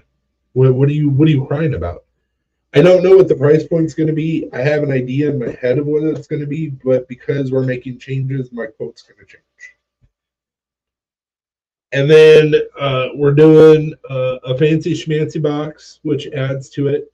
The boxes are stupid expensive, believe me. It's like $2 a box. Like, come on. You guys are China. Shit should be like 50 cents. And then you're getting an embroidered case. Which if I can find these cases, I can do the embroidery. I have a little pocket on the inside. Saw that on your IG. I think that's badass. That was the proto. Also really consider pricing as well. I don't mean to stir pots, but price was a big talking point. Yes, I know. I know it was. And we actually lowered the price a little bit after the Kickstarter for the pre-sale. Ones that prepaid, Doug, you're good. Yeah, it's people. We only had 2 that sold for the pre-sale. It was Doug and Robert, and I think Robert forgot about it. He's going to get his 2 knives. It's fine. I'll probably send him a hat too, even though he already has a hat. We get a second hand. Um, but I gotta wait until I get the new quote to find out how much they're gonna be. 'Cause I'm literally getting nickeled and dimed for everything. Like I gotta buy the box, I gotta buy the case. Um, make sure you make what you're worth, sir. I know. Yeah, it's a tricky thing because it's like we have to make sure that we ask a price that's enough to cover That's the fair. cost for us, but also a price that's fair and not like price gouging people because that's not what we want to do. Well, And so it's just a not weird balance of like making sure that we make a little bit of money, cover the costs. not only that, but people don't understand. Um, Several of the people on here probably do, but it's really hard from a somewhat unknown maker Yeah. to price your stuff because like if I had a brand that was already established, I could sell the Apex Arc for more than what I was asking for on Kickstarter. Kirk Mayberry, the guy who taught me how to make knives, he goes, "Shit, man, that's a $325 knife." I would love to, however, Yeah, we can't. I can't. You can. I can't. Yeah, we just can't do the. Yeah, definitely don't undercut. Then you change the look of pricing. Well, yeah, that's the plan. I'm gonna send a couple. I don't even have to send it. I'm an hour away from Adobe. Yeah. I'm gonna give like probably 5 of them to Adobe and be like, "Have fun, go nuts. I don't care. Yeah. Do whatever the you want to do." And he'd be like, "Okay." Yeah. With this knife, like we're not looking to get rich off of it. No. I mean, at the end of the day, would it be nice? Absolutely, but we're not gonna be like, oh, $500 because we want to get it out into people's hands. We want word to get out too, like, hey, this is who made this knife. This is really solid built knife, great design, whatever. So trying to make sure that we price it at a point that makes sense and it makes sense for people who want to purchase it. Having to start looking right into the scales. So one of the guys that went in on Kickstarter, I've known him for years. That's what he wanted to do originally. Is he wanted to anodize my logo into it? And I was like, yeah, do it. But with us selling this, like, yeah, I'm trying to get more brand recognition and get my name out there more. But this will open up doors to where I can get myself a mill to where I can start offering customs. I can potentially, depending on what's going on, I could finish my shop. I could potentially get a table at Blade Show. Like this is the stepping stone for me, being a big boy knife maker. So it's like not trying to get rich, but also don't want to undercut myself. Right. Yeah, that's why I was like, it's a delicate balance. Premium titanium, and I know it's rough to say that, but there's different variations of titanium. It's good titanium. It's damn good steel. It's a folding knife. Yes, it comes out of China, but it's good. Like it's a premium product. So, and I've got I don't know like six more designs, 5 more designs. I'm thinking of new designs all the time, but like I've already got to where like there's V3 or V4. So like we get to the point where that's paid for and we can take care of the funding. I'll go ahead and I'll do a V2. Yeah. And it's going to be thumb stud, no flipper, liner lock instead of a frame lock. It's going to be OD green micarta because I like it. Apparently, a lot of other people do too. If I had the Hank in my pocket, it's the military Hanks that we did. That's OD green, wearing an OD green hat. My dad served in the military. Like I love OD green. Maddie said maybe you could do a budget version, TI scales and stuff, but with cheaper steel. 14C 28N is a good choice. I have no issues with doing that. And that's probably where I should have started. I like to run before I crawl. I've always been that way. Yeah. Can confirm that. I could definitely an option. We could even do like aluminum scales. It's just we got to get the ball rolling. You could be an asshole and be like, oh yeah, steel frame knife only weighs 5 pounds. It's totally fine. It's cheap. I'm trying to find the price. I've undercut myself so many times. Just remember what you do as an art. You take a break of metal and turn it into a useful tool. Dude, man. So when I first dropped my fixed blades, and this was unestablished, people didn't know who the hell I was. They just knew that I worked with Kirk. My prices were $200 for fixed blades, and I was not putting out $200. So I've lowered my prices over the years, and like even the Damascus that I had at the show last weekend, still $150. And I spent a lot of fucking time on that Damascus.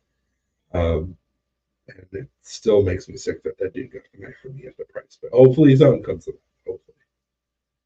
But it's like instead of just making a knife out of just doing stock removal, well, now I'm adding a whole nother process onto it.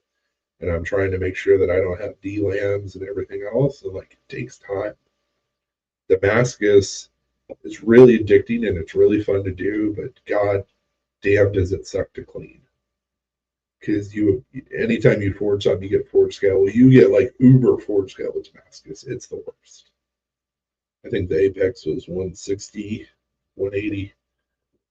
We still have it up for pre-sale. I can tell you exactly how much it is. 180, I believe. But that was pre-sale. That wasn't what the actual price was going to be. Just the knife, yeah. 185. But that was before we made changes, so that's also the pre-sale price. It's my fixed.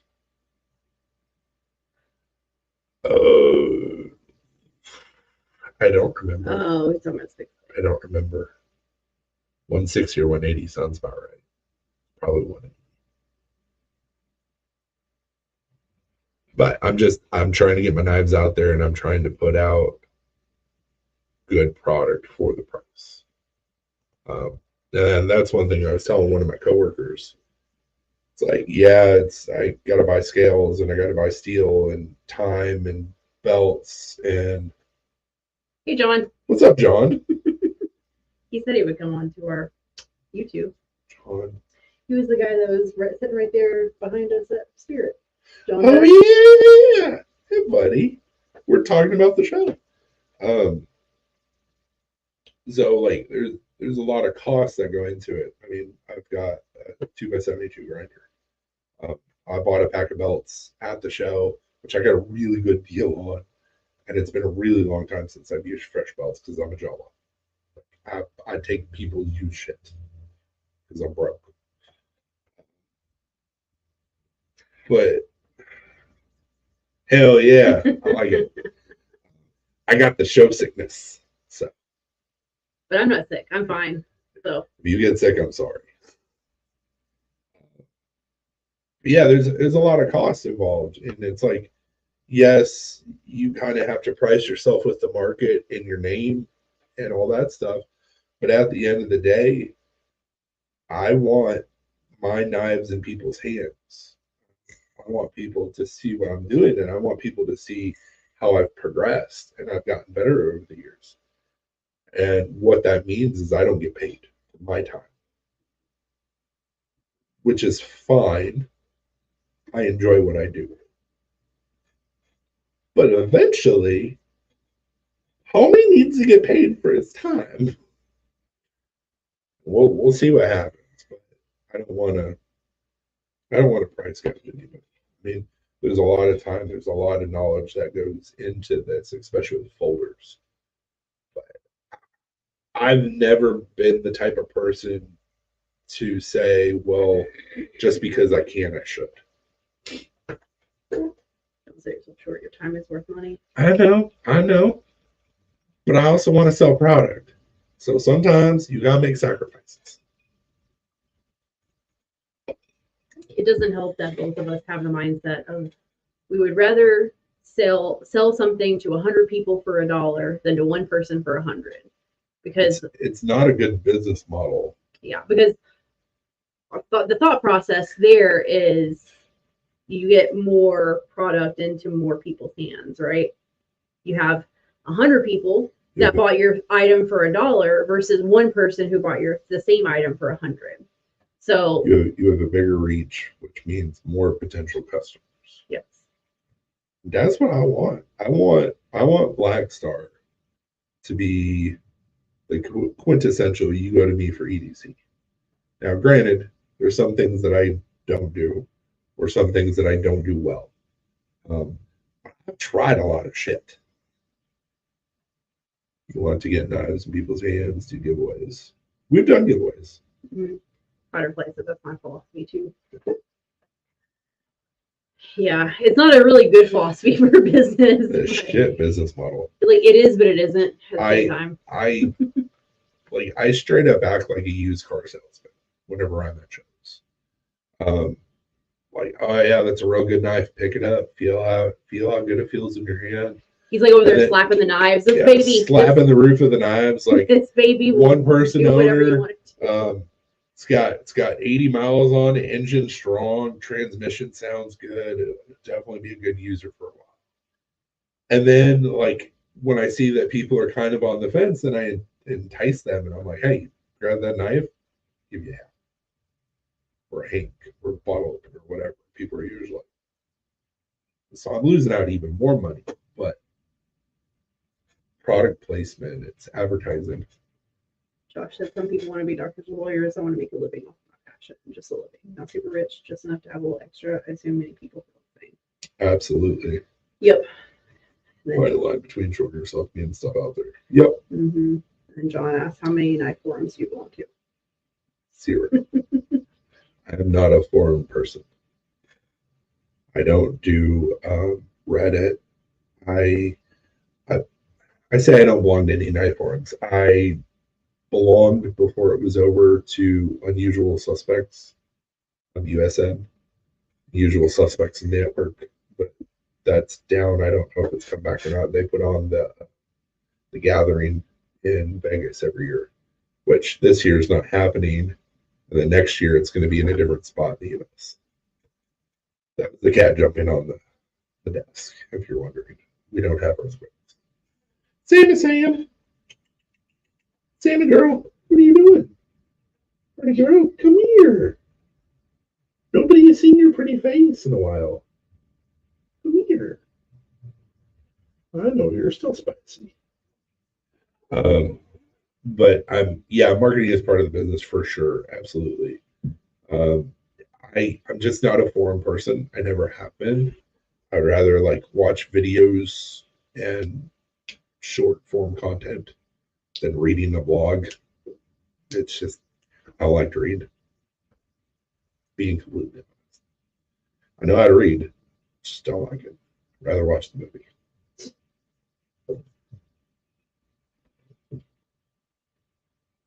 I was going to say something else, and now I can't. You're welcome. I got distracted by the spicy kitty. Oh, I was gonna say because what Josh said about not wanting, just want to make a living, not get like super rich off of it or whatever. Oh, John said, "Here's my point: do a knife giveaway every so often and have the winner give a review." Yeah, no, absolutely. Yeah. We've given away a lot of stuff on our Facebook groups. We've only given away one knife, and it was like 2 years ago. Yeah. But yeah, I'm not opposed to that at all. I don't want to get rich.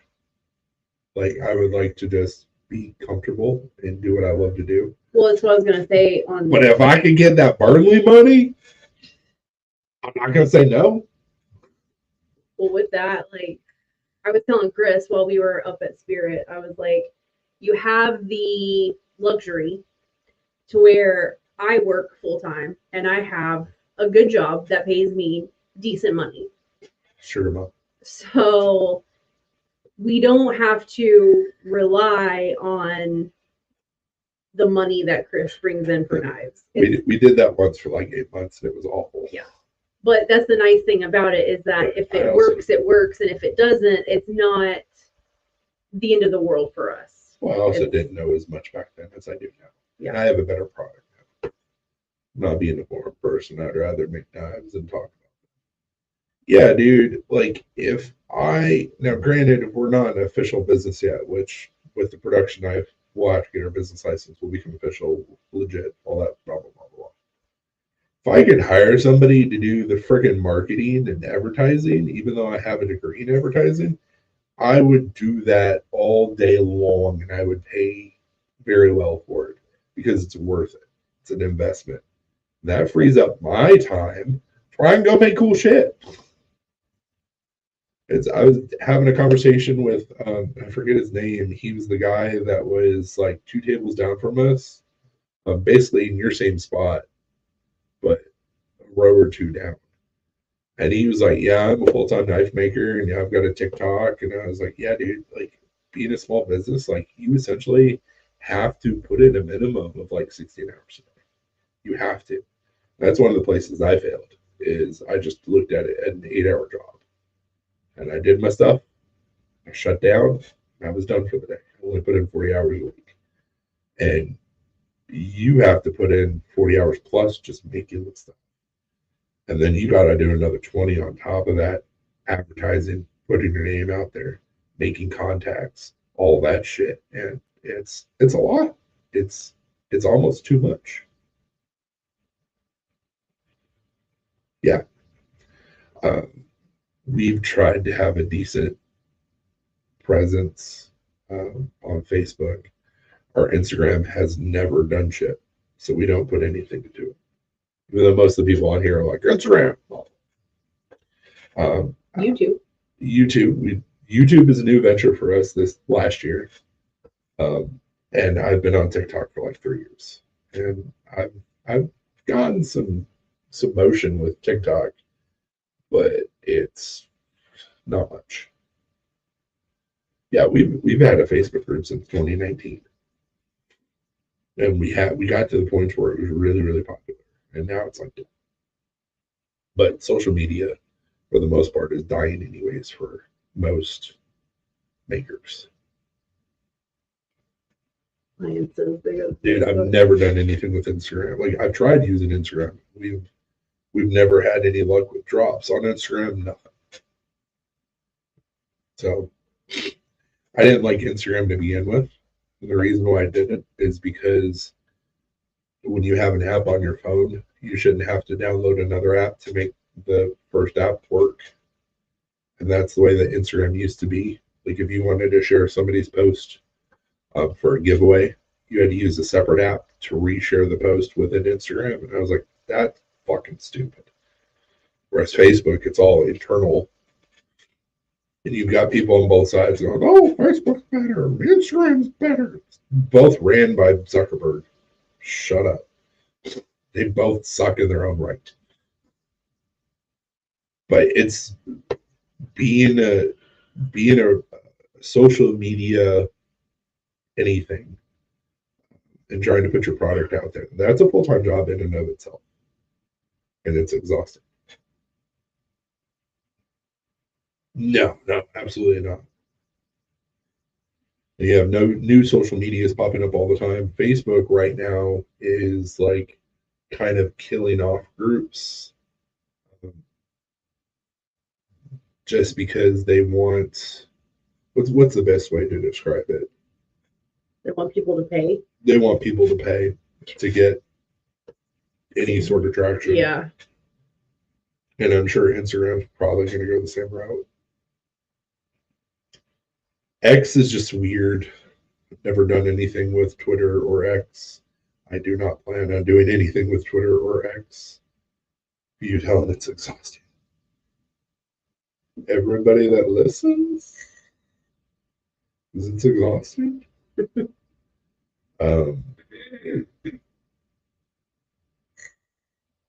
Truth Social. I don't even know what. I've never done anything with that. I don't plan on it. And then Etsy's gotten really bad on like their makers and stuff. So it's like, well, what's your only real option? Amazon. Amazon's tough to use.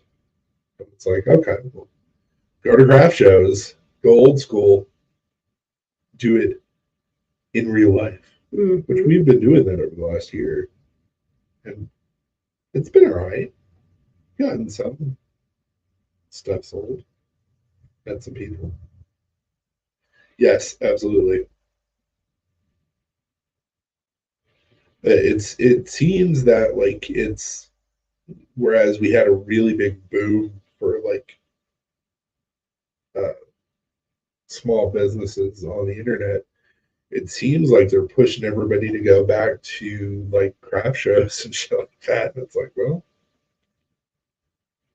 let's just be ahead of the curve.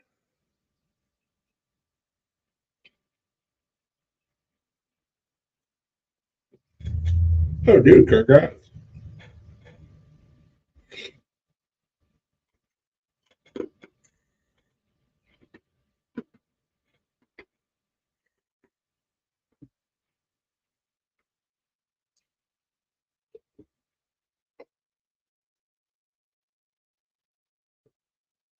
I mean, I guess most of it. I don't know. Like I said, we don't have a business license yet, and on top of that, and you're gonna look down on me with what I'm about to say. I'm gonna explain it. My dad never really was taught how to hunt, therefore he couldn't teach me how to hunt. Now her dad hunts all the time. Her Yep. husband's hunt all the time. Yep. I've never been hunting. It's not for the fact that I don't want to go. It's just it's never happened.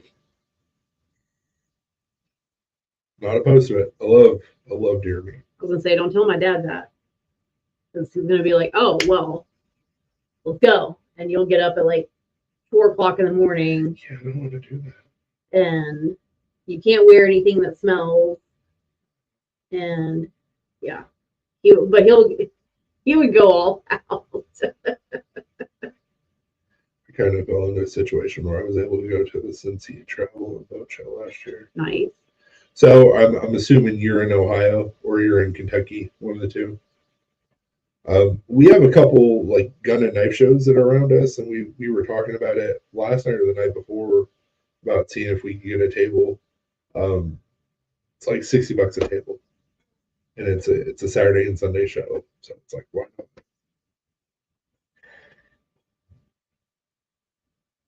I'm hoping to make some connections at Blade ATL north of Cincy. Okay. Dude, we were so bummed this year that we couldn't. We were so bummed this year that we didn't have the funds to stop at Jungle Gyms. Yeah, We that day. love that store. Bro, if you're gonna go to Blade, I'm going to Blade, and if I do not get a hug, I'm gonna be very disappointed. And I may have the Apex Arcs on me, and maybe we can do a little trader trade. Maybe put a little something in my hand and give you a knife. You never know. You never know. And by that something, he means your penis. $20 is $20. You went so weird. A penis in my hand. Chris is like, yay! I got something to put in your hand. There it is. Giggity, giggity. Giggity, giggity. If it wasn't for the fact that I have sat on these freaking patches for forever, back in 2019 or 2021, one of the two, I had a Merit patch that was my handshake patch, and it had a red beard on it, and it said Blade Show whatever year. I grabbed the ginger's beard, and all I got was this patch. I touched the ginger. I touched the ginger's beard, and all I got was the patch. Everybody loved it, but I sat on those mother patches for years. It's hard to do Blade Show patches. Making a knife burrito very soon. Do it. Here's the point: people who go to like outdoor shows usually have money to spend. For sure. Absolutely. Excellent patch. People that know me at Blade know that like I walk up and they're like, and I'm like, yeah, that's fine. Touch the beard. I like it. Have a good night. I get the meal. Yeah. Have a good night, Neil.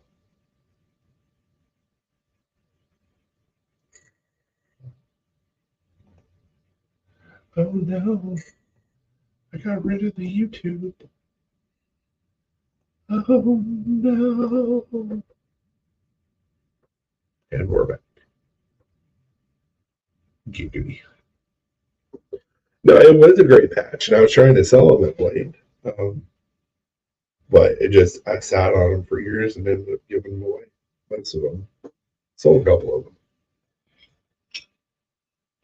And Zach designed them. But may have some new patches before. Yeah. Because I definitely want to do that license plate patch. I'm halfway tempted just to do a 2-patch run, like right off the bat, sell one and then sit on the other one. But I don't know what we would do. Make some leather REs with that logo. Nice. And I love range rides. I have a patch problem. Yeah, if you can't tell behind us, this is not even all the patches. No. I have a patch problem. That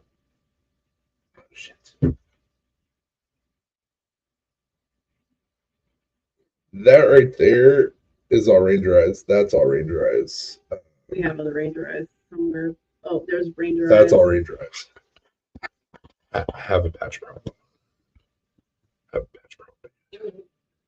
Also do like local artesian fairs. A black red one. Don't mess with my emotions, sir. Also do a local infusion fair through the summer, and I did pretty well there. Sweet. That's awesome, John. There's a local knife show. It's very similar to Spirit in August that happens. It's like 30 minutes down the road from us, so we'll do that one. And then I told Chris, that's like, we'll look and see other local shows too. So we can get in. Tony, that was on Facebook, Tony Goodrich, I have one of his old patches that's He-Man with a sword. So it's just funny that you said that. It should be up somewhere. Yeah. I think it's. There it is. Did you find it? Yep. But we have 2 of them. So. Here it is. It says OMG, that's sharp. Anyway, funny.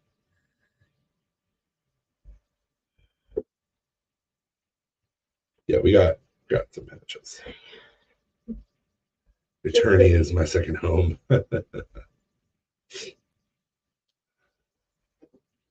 Yeah, I have a license plate patch design that says "In Cthulhu We Trust," which it should say "In Kraken We Trust." It really should, but whatever. Oh, hold on. I'm getting messages.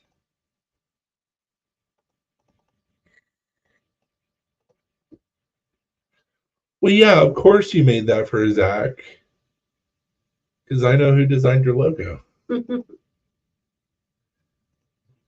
Zach was showing me his wallet, and I was like, man, I like that logo. And he goes, you're welcome. I was like, well, that checks out. I have the He-Man Christmas Special DVD. Nice. I like it.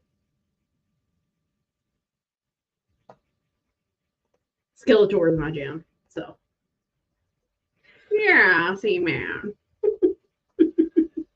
It's so funny that the videos that they have. What? On TikTok, those videos. Yeah. I know. Until next time. You saw this, right? Yeah. Yeah. That's insane.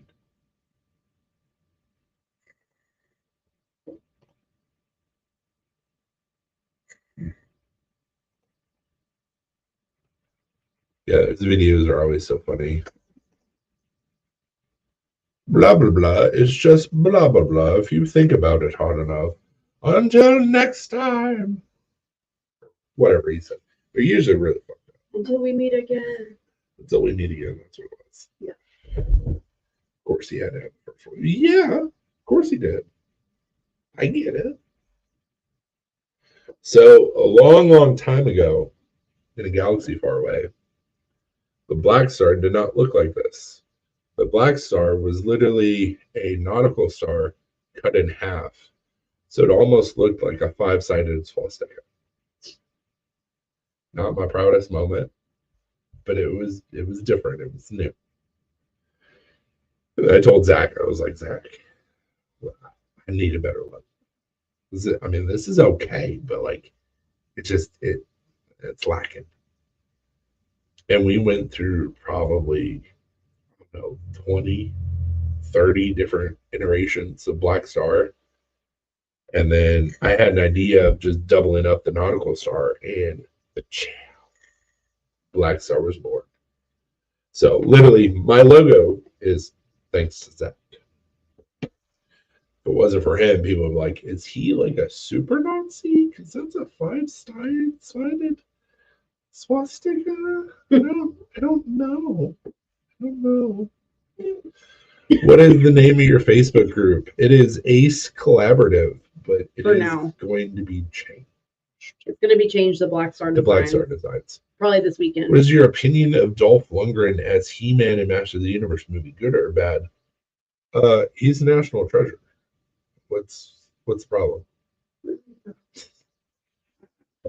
I don't know. I think like late 80s Dolph would have probably been better, but it'll probably be fine. I didn't know that was going to be a thing. Yeah, Zach's really good at designs.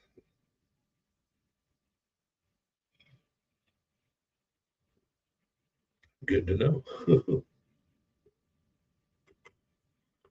I'm more worried about the remake of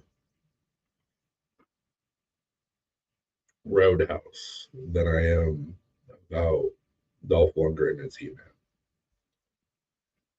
Because it's either going to be acceptable or it's going to be trash. And I don't know which way it's going to go. Oh. So that already happened. It's not a new thing.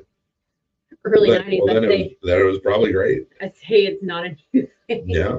That was prime Dolph. That was probably amazing. It was just like 10 years ago. So, I mean, 20. 30. Shut your mouth. I'm about to get some sleep. I'll swing by tomorrow night. We'll be here. Yep. Have a good night. We'll probably go live with Zach if we can figure it out. Yeah, I don't know how to do that. I don't know how to do it. The Roadhouse, I think, would probably be better if McGregor wasn't in it. I kind of agree. We just have to see.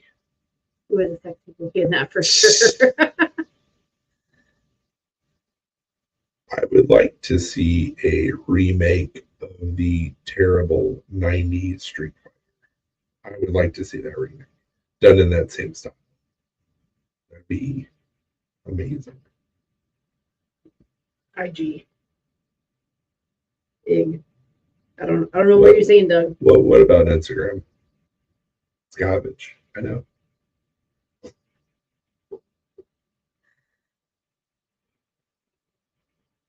Uh-oh. They have been. They're both owned by Meta, but one is somehow better than the other.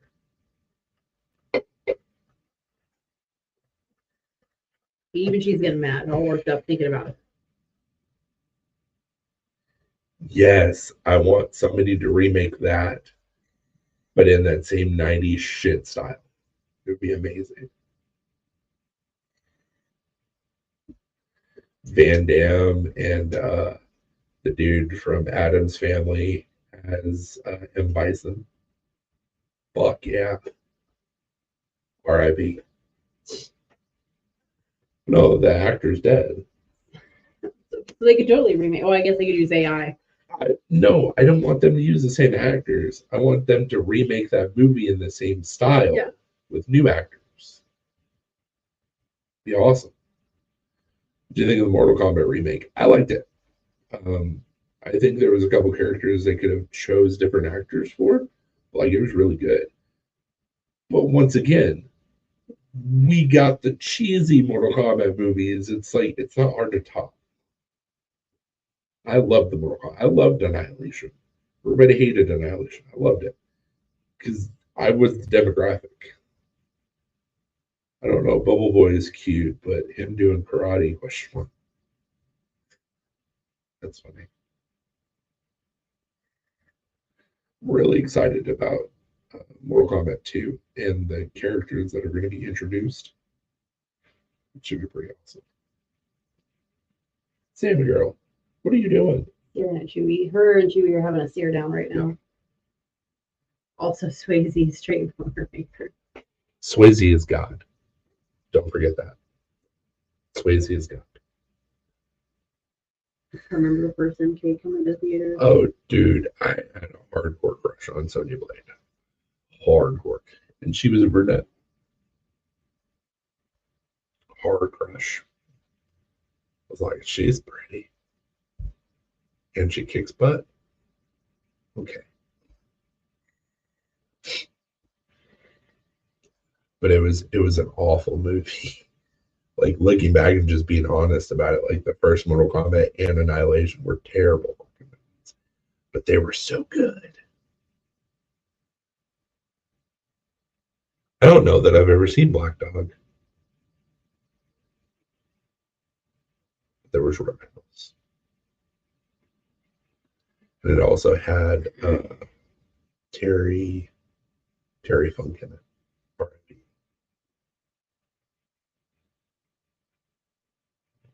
Another remake that I would love to see. I don't know if it's ever going to freaking happen. There's been talks that it's going to happen. Bloodsport. Oh, him and Meatloaf, perfect. I would love to see a remake of Bloodsport. Have Jean-Claude Van Damme come back as like a trainer. Yeah. Shit now. Yeah. But he's had all the plastic surgery. He doesn't look that old. Same thing with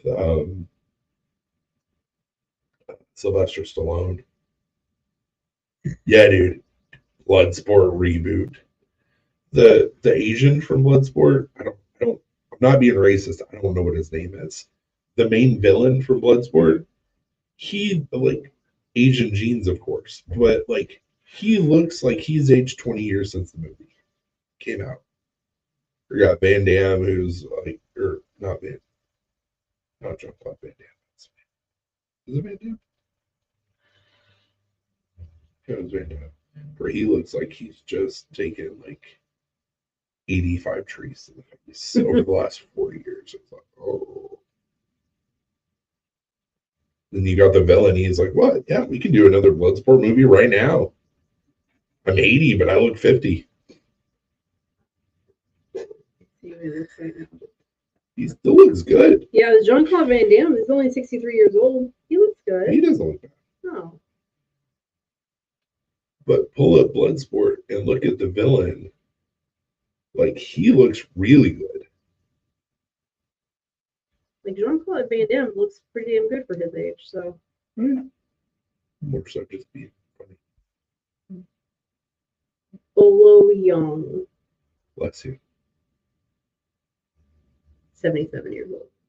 He still looks the same.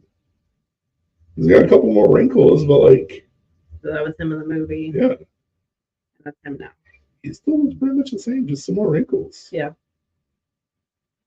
Asians don't age for years, and then they age all of a sudden at once. Super weird. I've looked the same for 40 years, and then you turn another birthday, and it's like, you aged 40 years in a year. What the hell? It's weird genes. But good for them. And him and Jean-Claude Van Damme are still really good friends. They formed a friendship over when they were filming Bloodsport and remain in contact. That's cool. So, fun little tidbit there. Bloodsport reboot. Bloodsport reboot. And Damme can't be taking hits anymore. Timothy Chalamet is Frank Dukes. Probably would. I just don't know if he has the depth acting abilities to be able to do that role. But I would like to see dude from the Bear. Oh yeah, He'd be good in Bloodsport. yeah. Oh, thank God. I didn't catch it. I'm sorry. Okay, I was like, Wonka and Bloodsport? It's not a musical.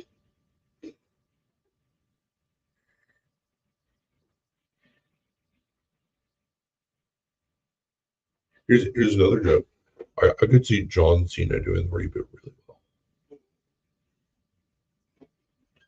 He's almost the same age as Jean-Claude. But then we wouldn't have a main character because you wouldn't be able to see him. Can't see him. Have a good night, John. Have a good night, John. Black Club.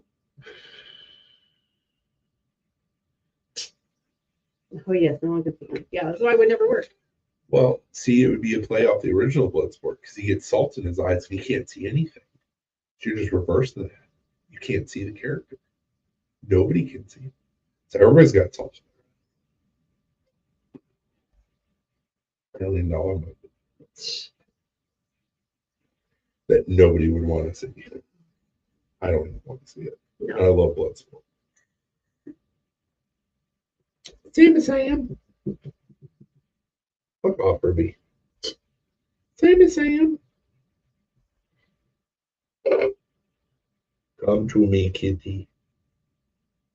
No, cool.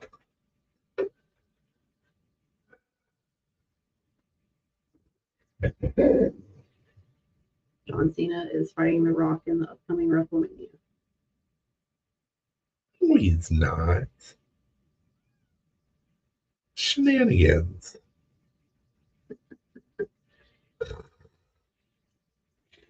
Fake news. I love how whenever you do that, because you always remind me of like a 12-year-old boy who's like, No. No, right now that the way they have everything storyline wise, it'll be The Rock and Roman Reigns versus Cody and Seth, depending on who's going to screw over who. And then night 2 will be Cody versus Roman Reigns for the title again. He said, yeah, he is. He announced it on The Tonight Show. Like, he announced it on Tonight Show, like SmackDown, or The Tonight Show?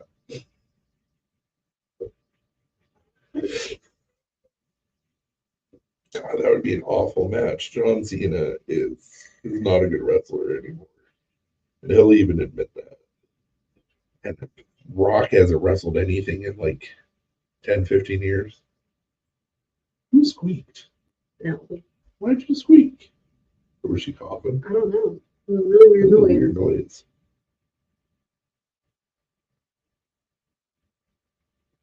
Got the asthma. Getting bad again. Jimmy Fallon Tonight Show. Interesting. I'll believe it when I see it. You can't see John Cena.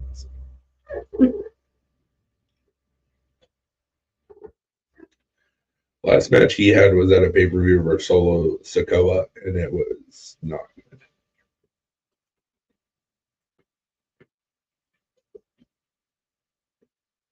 But it's all scripted anyways. Nuh-uh. It's real. It's a real match. It's real athletics. Yeah.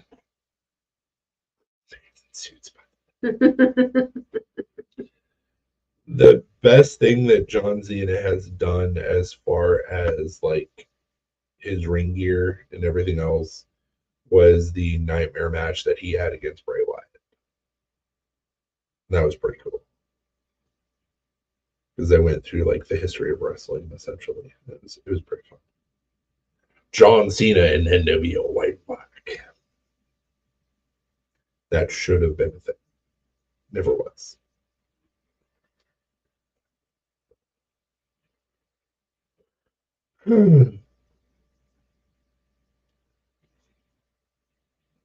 Just giving you shit for yawning. John Cena coming out to the Hollywood Hogan music would be pretty fantastic.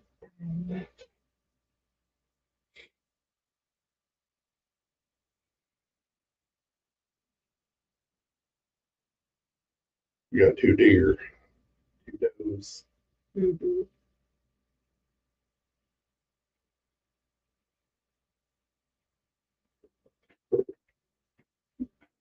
Sam, Sam. Come here. Well, come here.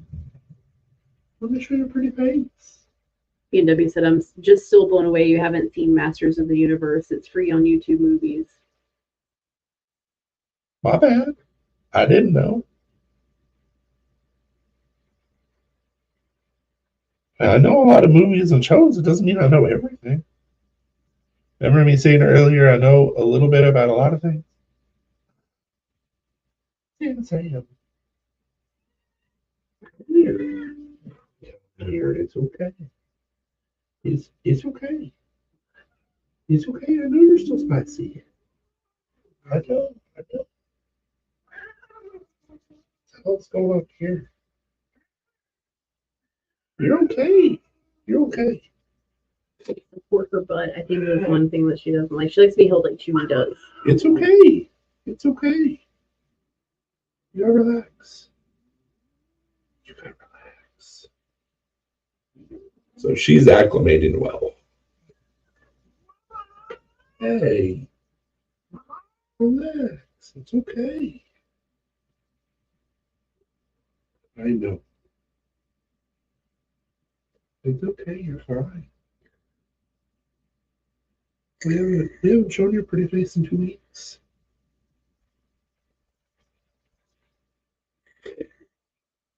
I know. You're so mad.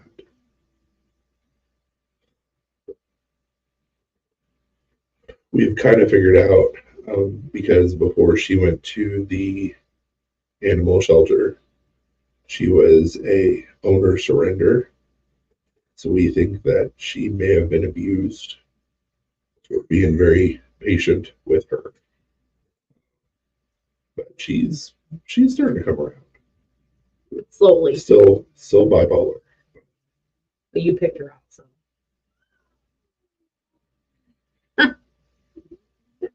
Sweet Sam. You're fine. There's no reason to be so mad.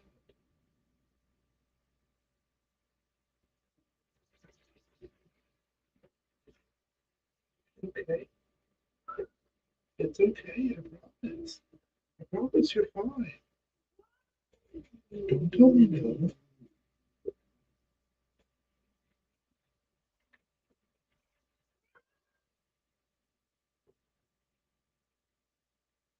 Sam, girl. It's okay. She had to go. You're fine, Sammy. I know you're mad at me. It's okay. Also distracted by the kids. Yep. That's the same color.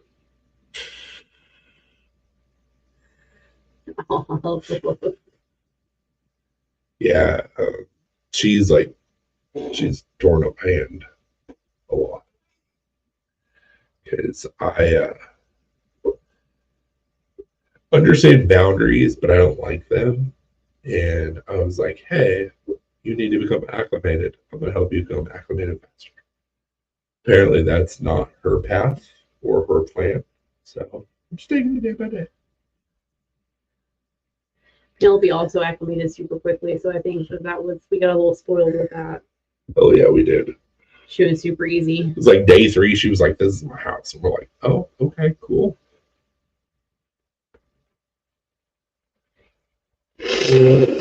Yeah. Lil P was like, I own this house now. Yeah.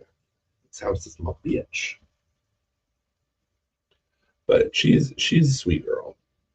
Just having to work through some issues. It happens. Don't know where she came from with the owner surrender, and then she lived essentially in a kiddie prison. And then you get brought into a house with 2 new people that you don't know, 3 other cats and 2 dogs. A lot. I would lose my shit. I'd be trying to shank everybody. And that's essentially what she's been doing.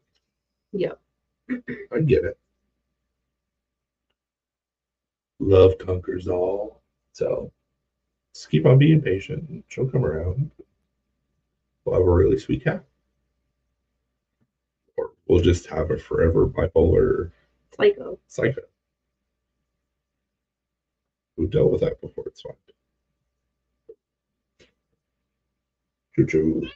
What is it, buddy? I love how the cats are like, we can come up here now. The queen has left her post.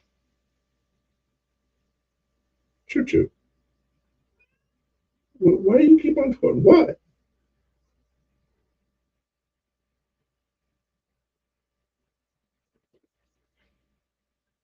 It's really funny because the other cats haven't been getting quite as much attention.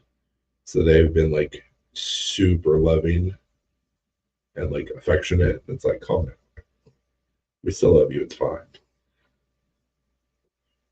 Chewy's been the worst.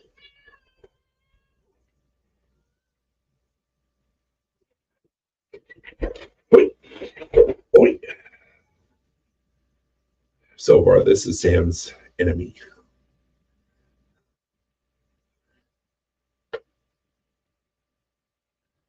Donkey choo choo. Oh, she found that. Chonky choo choo. Chewy's staring at her like, get the fuck away from my toy. You can't own all the toys, Chewy. Go get it. Go get your duck, sir.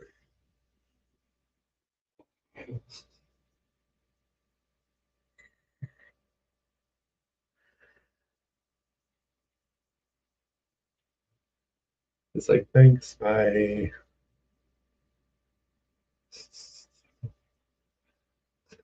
Penelope's just like, the fuck? Oh, that's hilarious. I literally just put him on the cat tree and he stole the duck catnip toy from Penelope. And Penelope's like, good shit. Oh.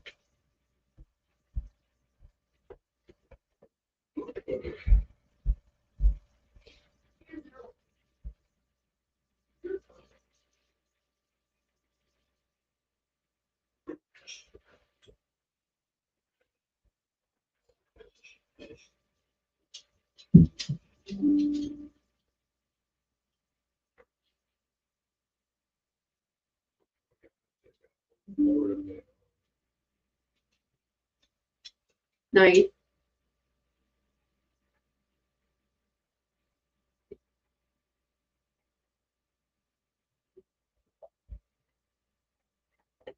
What are you doing?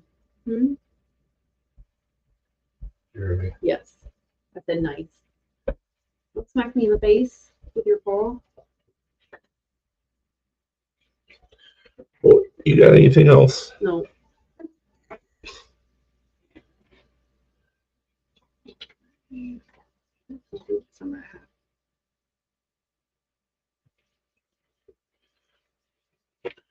Replanted, I think is what you said.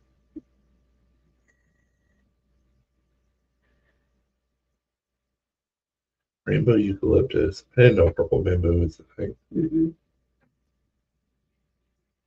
You know, I'm always down for new stuff to work on. Bless you. So to answer your question from earlier, those thin pieces, what I'm going to try and do is I'm going to try and do a chevron pattern and have that on both scales. Jesus, I need a new phone. I planned it.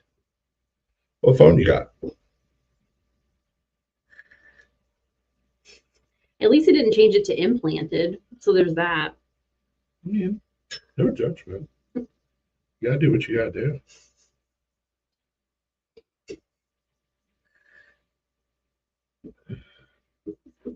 Have a weird rainbow eucalyptus Josh baby hybrid Galaxy S10. I'm assuming S10. Yeah, you need a new phone. So that was from what, 2010? Mm-hmm. Or no. Yeah, it's pretty old. Why'd you do the E10? Because the E10 is a phone. Oh, I Or thought. S10e is the. Oh, I thought it was S10. There's S10e. There's A10e. It's like a less expensive.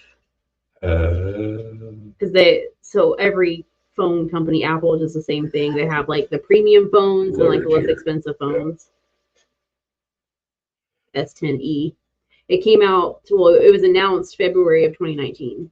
Oh, well, it's not as bad. But It launched February 20th, 2019. Yeah, you need new phones there. It released March 8th of 2019. So yeah, he's had it for a little bit. A10e, my bad. Okay. Not the S10e. Samsung. Isn't it the same phone that Dad had? Yes. The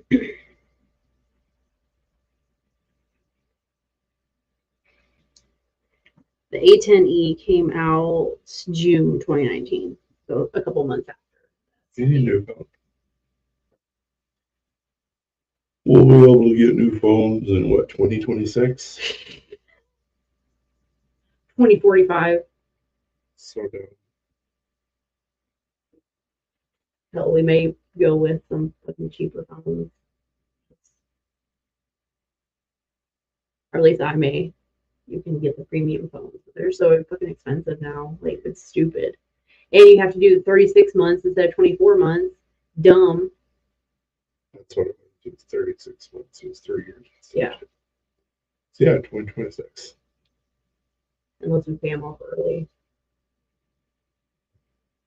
Let's see what Blackstar does. We pay them off early, then we lose all of our promotions that we have and the discounts that we have on the phone payments.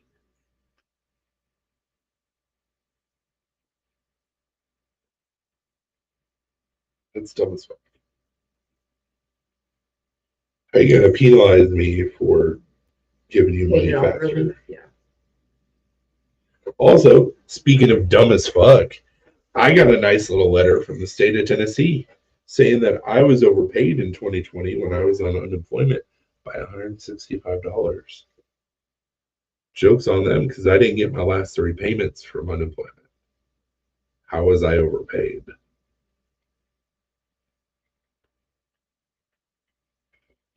It's going to be a Stern talking to him. You ain't getting a goddamn penny out of my ass. You still owe me money. Fuck you.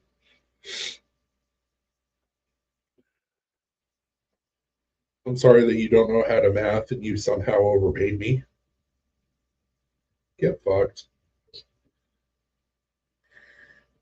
No, it's not my fault at all. And like I said, they still owe me 3 payments that I never tried to get because the rules changed. So what happened was I was on unemployment and it took me forever to get my unemployment, so I got these massive checks. They were awesome. But then it all got caught up and I was just getting my weekly paychecks, which is fine. It was like $300 and some odd. Well, when the rules changed from COVID, they were like, well, you have to go out, like, apply for 3 jobs a week or something like that. I was like, I have a job already. Lined up. Yeah. Lined up. I have a start date. Well, you still need to go out and apply for jobs. Why would I do that if I have a job?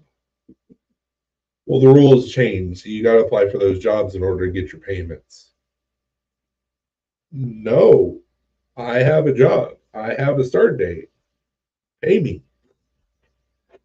And I was starting my job and I wasn't worried about it, so I didn't pursue it. And then these motherfuckers have the balls 4 years later. 4 years later to say that I owe them. Nah. No, says I. I will go up to Nashville and go to your fucking office. No, absolutely not. You're trying to mess with the wrong motherfucker. I would say I have receipts, but I don't have receipts.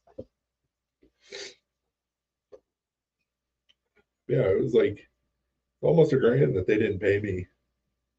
I owe you $165. But that's fine. I can owe you $165. You owe me like $900. What are we gonna do here? Don't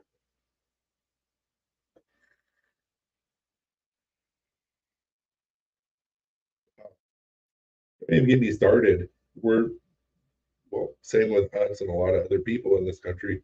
We're still waiting on our tax refund. That I submitted on the 31st of January, and it was accepted on the 31st of January, and we still haven't gotten our taxes back yet. Somehow 87,000 IRS agents don't know how to process returns. Cool. That checks out.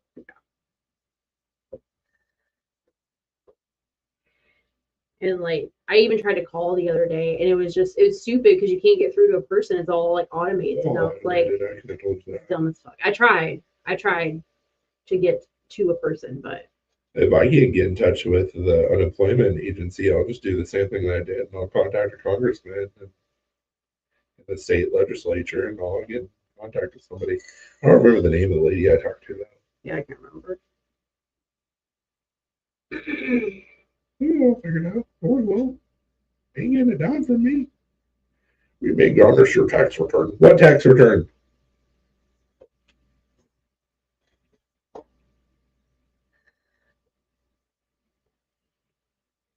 Garnish my paychecks that I don't have. Do it. I dare you.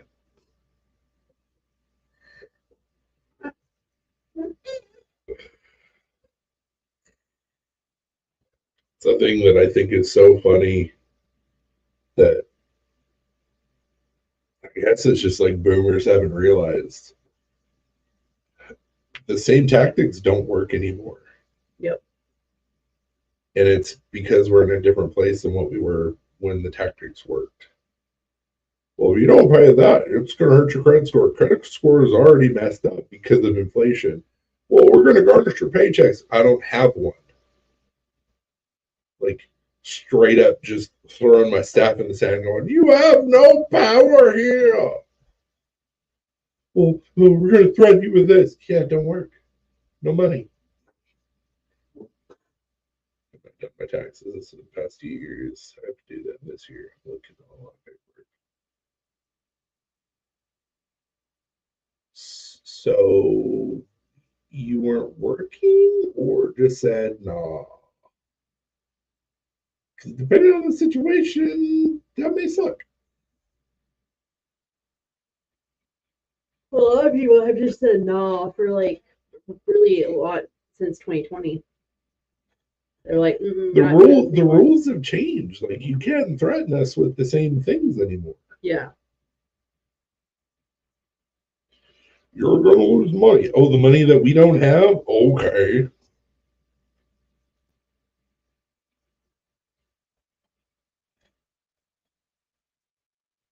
Stupid. No, I've been working, but I haven't owed anything, so I didn't do that. Fair enough.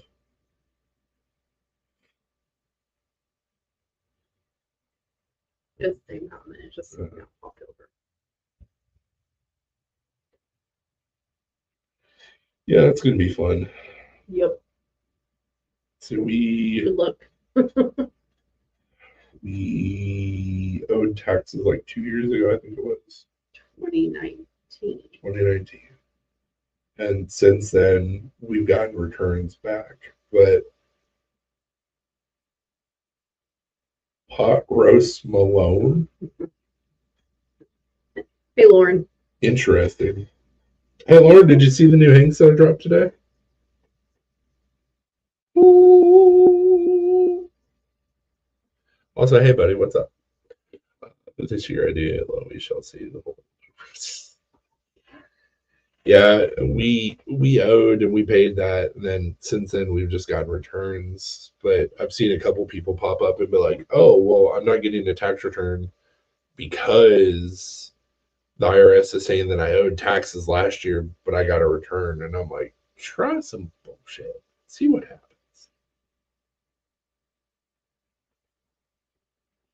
That's all you get. That's all you get to see. St. Patty's, Hank. There's a post on Facebook in the group. You have the chance to win a free Hank.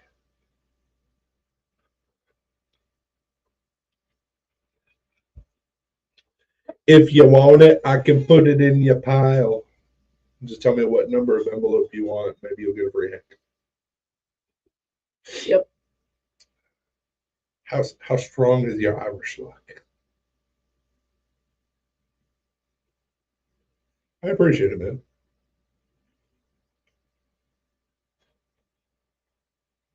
Oh, also, Lauren, I showed this earlier.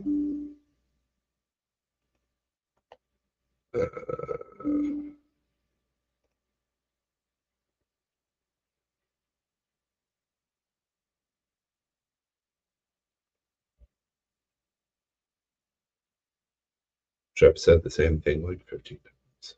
Mm-hmm.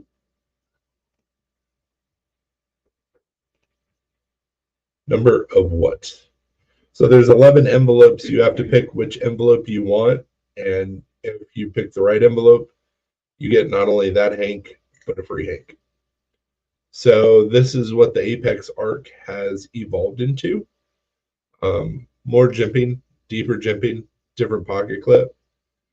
And depending on the rendering that I see with the backspacer, instead of the standoffs, that blade may be flush. We have secured funding, so this is happening. I repeat, I will say it one more time. The production knife is being made this year, 2024. So, but we got to make some slight changes, or we've already made some slight changes, which I told everybody from the proto there would be some slight changes. But my dream is coming to fruition. Hopefully it pays. Not I'm going to be sitting on a lot of folders for a while. We'll sell eventually. The used car salesman out in the corner. I got knives. Yeah. Got knives. Come get one.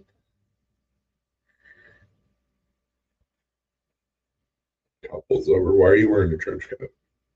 Not what you think. I'm wearing clothes underneath of it, I promise. Or are you?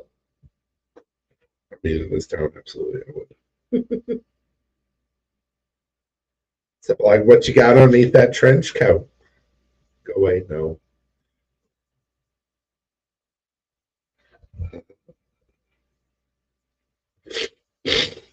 Oh, oh, but oh.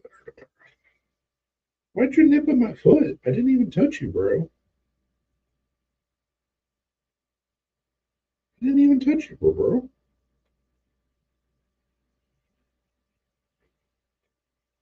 Must depart the eve. Thanks to the great lot. Good night. Have a good night, Josh. Have a good night, Josh. I guess tomorrow, Lauren, we're going to try and do the dual live with Zach. I don't know how that's going to work, but we're going to try it. And if anything was said about me or to me, yes, I was on the live, but I had y'all muted, so I didn't hear anything. We were live.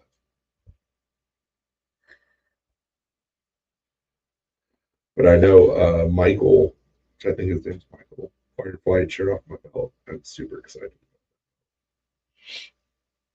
It's going to be my first custom belt. Hopefully it will last for a couple of years. It should. Also excited about my utility pouch. Yeah. Hell yeah. Be even better. I should have told him to put a key ring on it.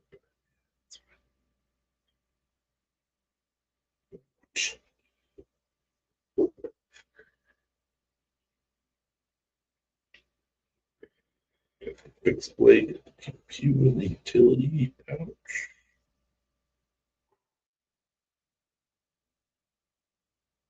One more utility item on my belt, and I can just go be a security officer. Yeah. Down by the river. What is the name of the group again? Are you serious, Lauren? Well, it's about to change, but it's Ace Collaborative. Just send him the link. This motherfucker. No, I'm gonna tag him.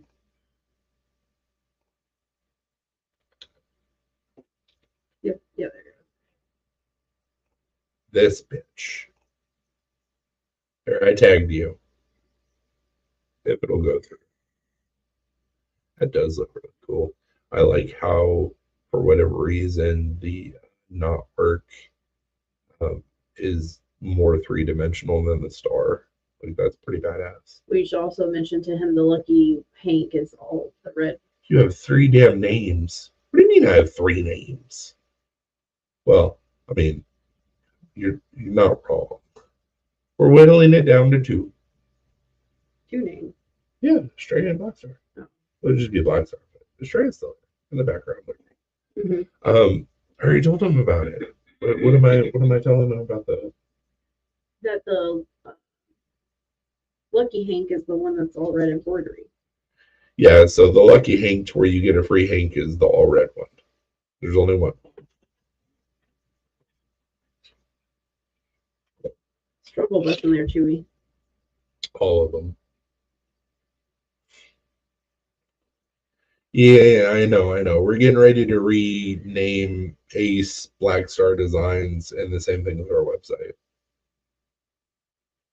That way it's all cohesive. Astrea is still there. She's just in the background.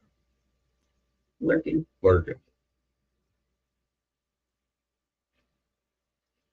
I don't go live in my personal. I go live on Ace and on YouTube. Bless you.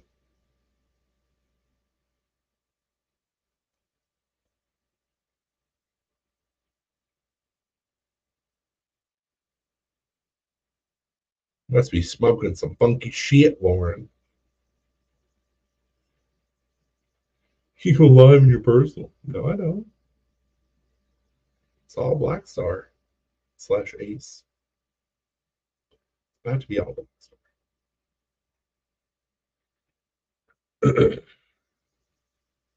And like I said to Zach, the whole reason why we haven't rebranded the Facebook page and the website yet was because I didn't want to have to buy a new banner before we went to Spring Hill.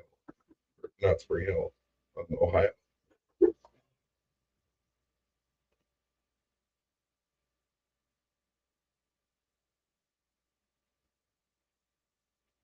That's interesting. I'm not live on my personal, so I don't know why it's showing that. I'm live in Ace. But so yeah, anyways, the reason why we haven't changed is because I didn't want to have to buy another banner. Well, so what we're gonna do is we're gonna do a printed giant Hank to put onto the. If you click on that, it takes you to the live, and then it says like Chris Early. It's not posted on your page, but it shows here. That's so weird. Yeah. Anyways, we're gonna make a giant Hank that's printed, like screen printed, but using a printer. I mean, a little bit, but so that'll be the centerpiece of our table instead of doing a banner. So we'll have it Black Star and all of our socials and all that shit. So.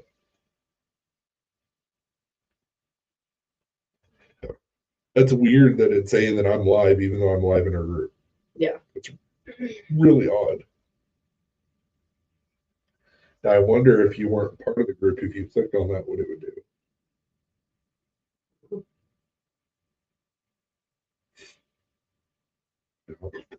Obviously, we can't find out. I can leave the group and then see.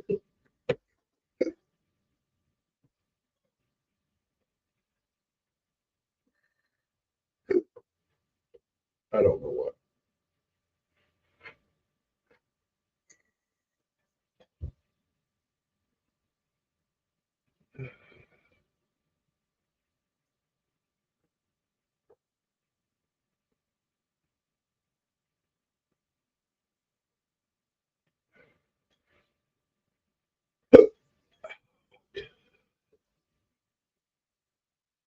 Also, Lauren, still waiting on that Ranger eyebrow.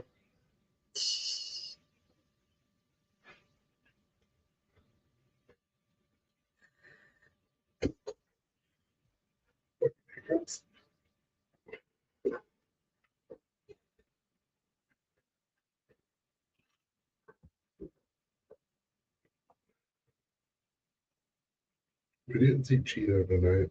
Nope. Sad day.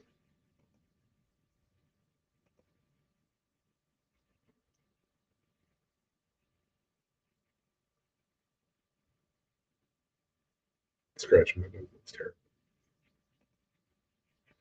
Thanks, Sam.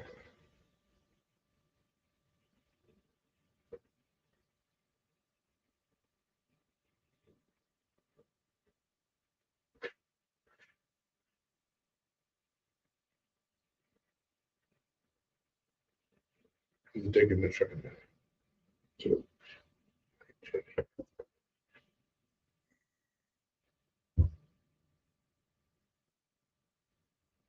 I'd like to find him on Facebook. I just don't know what his last name is. Chris. Yeah.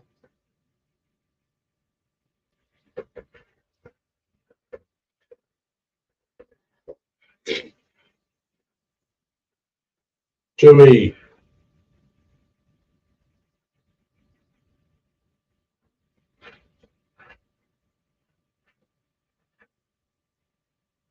Can we stop?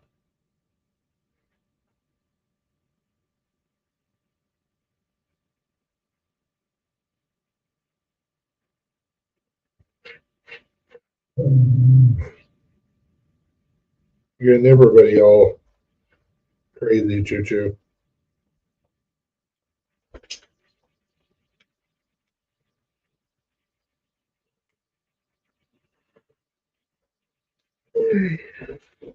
Well, we don't got anything else to talk about, so we're gonna call it a night. We'll see you guys tomorrow. Hopefully, we'll figure out the dual live with Zach. Love you guys. Thank you so much for hanging out with us and checking us out. Of course you do. Have a good night. We'll see you tomorrow, and have a good Saturday. Deuces.